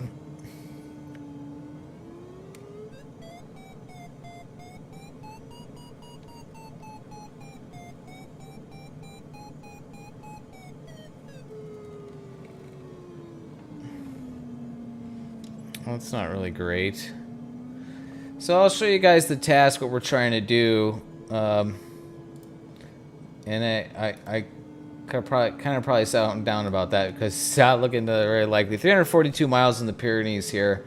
A little zigzag task across to mostly do some sightseeing. And I'm right over here at number 4, Osun. And in order to be able to fly this leg, I have to climb because I have to get up over those mountains. And 6,000 feet is not going to be enough.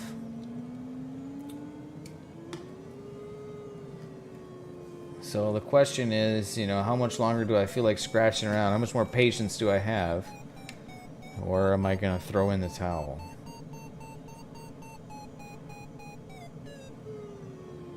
Got Bumblebee up here flying with me also. He's just kind of flying around the hills. He's also not getting up. That's kind of a telltale trait also is, you know, if you got several gliders in the air and everybody's getting up, everyone's a lot higher than you, or one guy's a lot higher, or a few are, then you know that there's thermals, there's energy in the atmosphere to get up. But then you look over and you see, oh, this guy's about the same altitude as me. That kind of tells you something.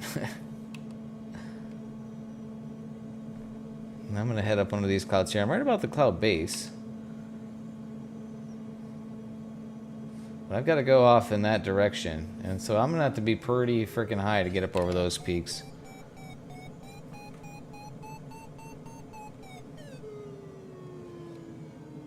And it's not looking great.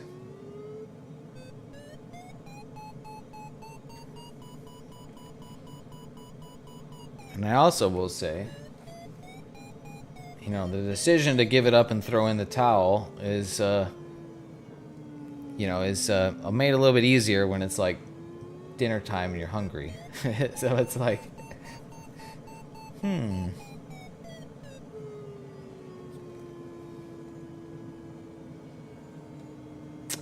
climb back out to get bit. I've been as high as 12,000 feet today on this flight.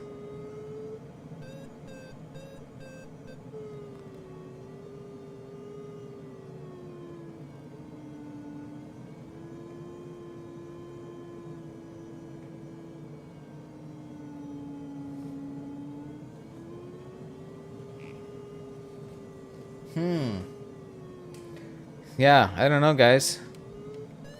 What do you think, Bumble? Seem like there's some good lift, but it's just a small area. It's little patches of lift. Bumble tried it a little bit earlier. Before we started streaming, and it said he rage quit. so that sucks. He rage quit. Uninstalled the sim. Threw his computer in the trash. Burned his house down. That's a rage quit.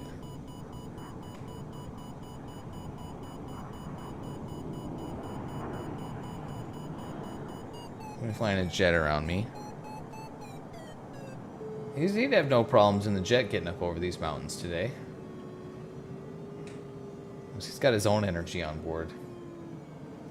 5,200 feet, so I'm going the wrong direction vertically.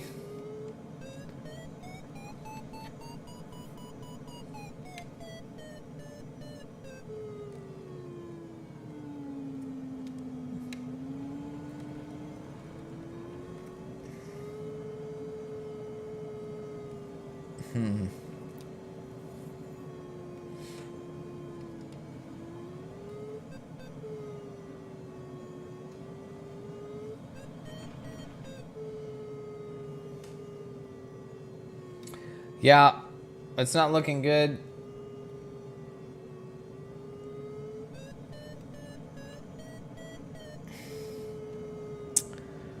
I think I got some nice scenery in France here, at least. I'm thinking it's time to throw in the towel, boys.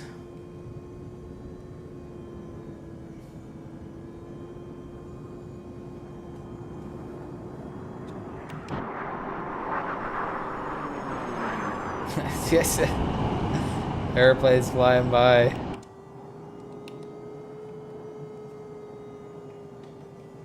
Yep.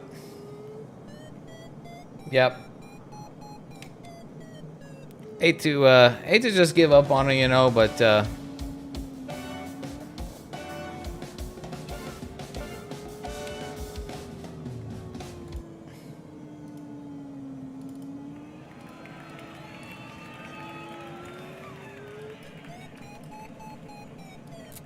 hate to just give up on it, but you know what? It's oh, did I just turn that off?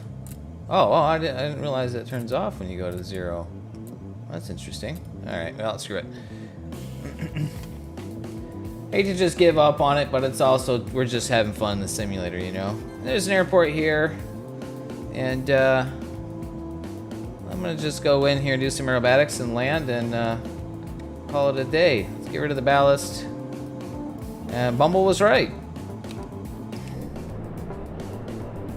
We are dumping ballast.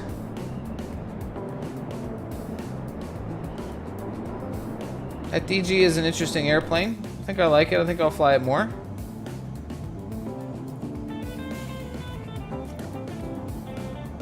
And I'll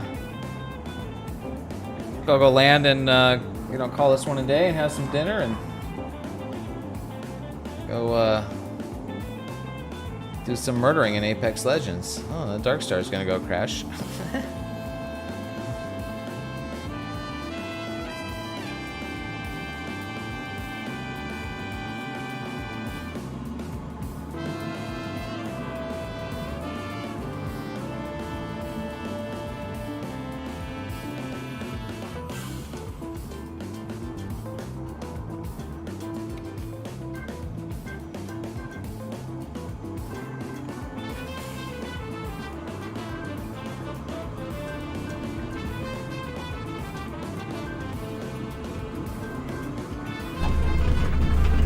That got fast.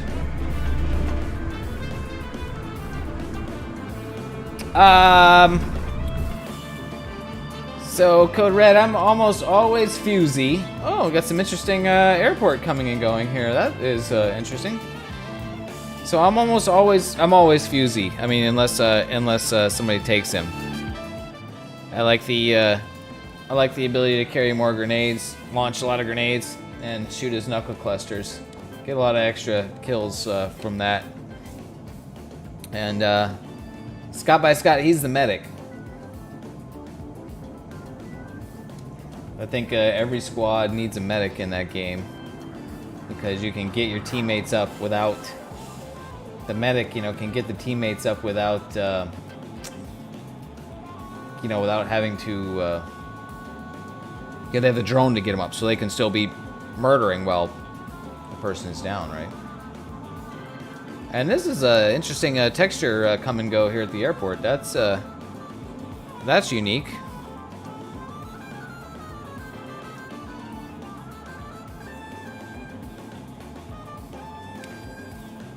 Between Path and Rampart. Path is the robot, right? With the thingy. Oh, Bumble doesn't have that bug. You know, I experienced an interesting bug today, Bumble, where the thermals wouldn't go up. I don't know what the deal was. That must obviously that was a bug, right? Definitely not my skills. Certainly couldn't be that. Yeah, Path has the grapple, right? Yeah.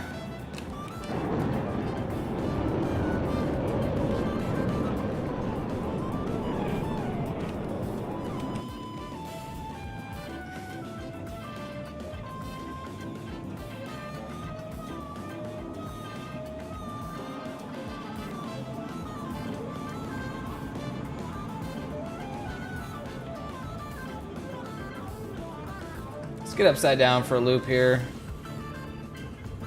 And we'll bring it over and we will set up for the beat up landing.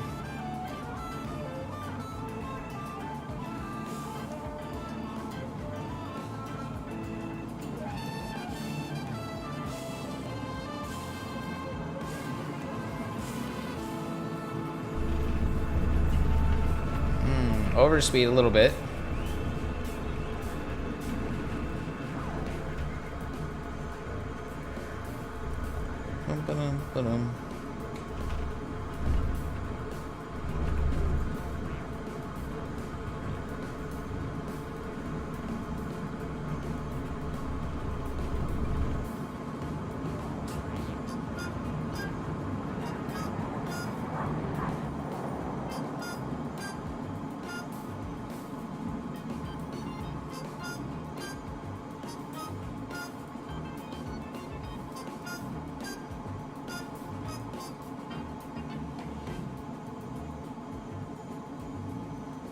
Go say what's up to the cars on the highway over here. What's up, guys?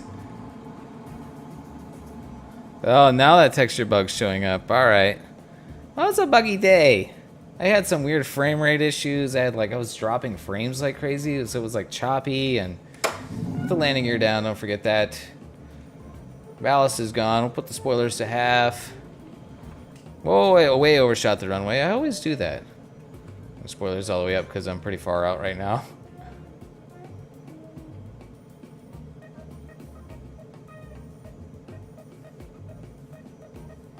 Ooh, I might not make it back to the runway, you guys. I might have screwed up the beat-up landing here.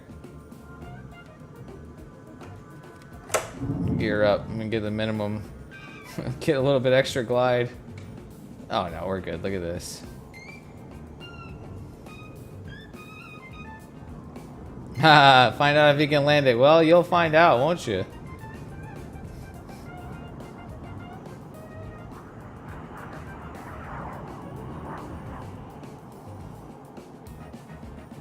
Oh, you just kind of disappeared, so I'm gonna guess no. I don't think you can land it. You did not. Yeah, you were off the runway. Scott also having trouble landing.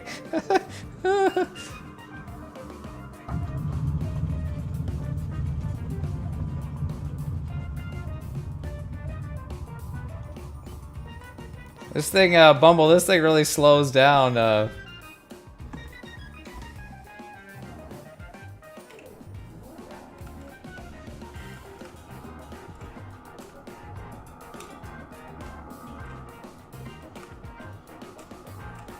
I wish you could slew in like smaller steps, but I guess, I don't know, maybe you can.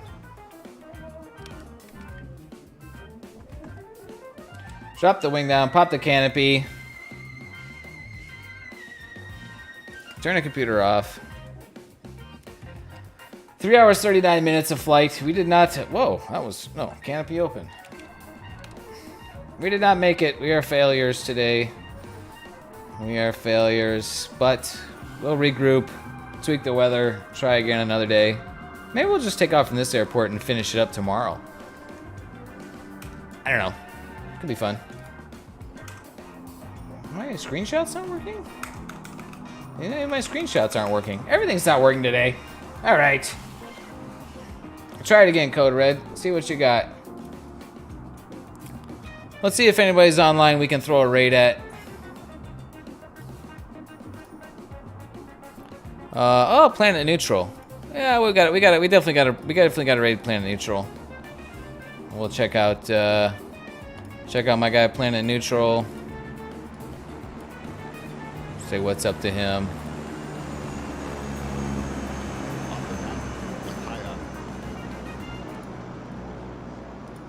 All right, guys, that's it for me.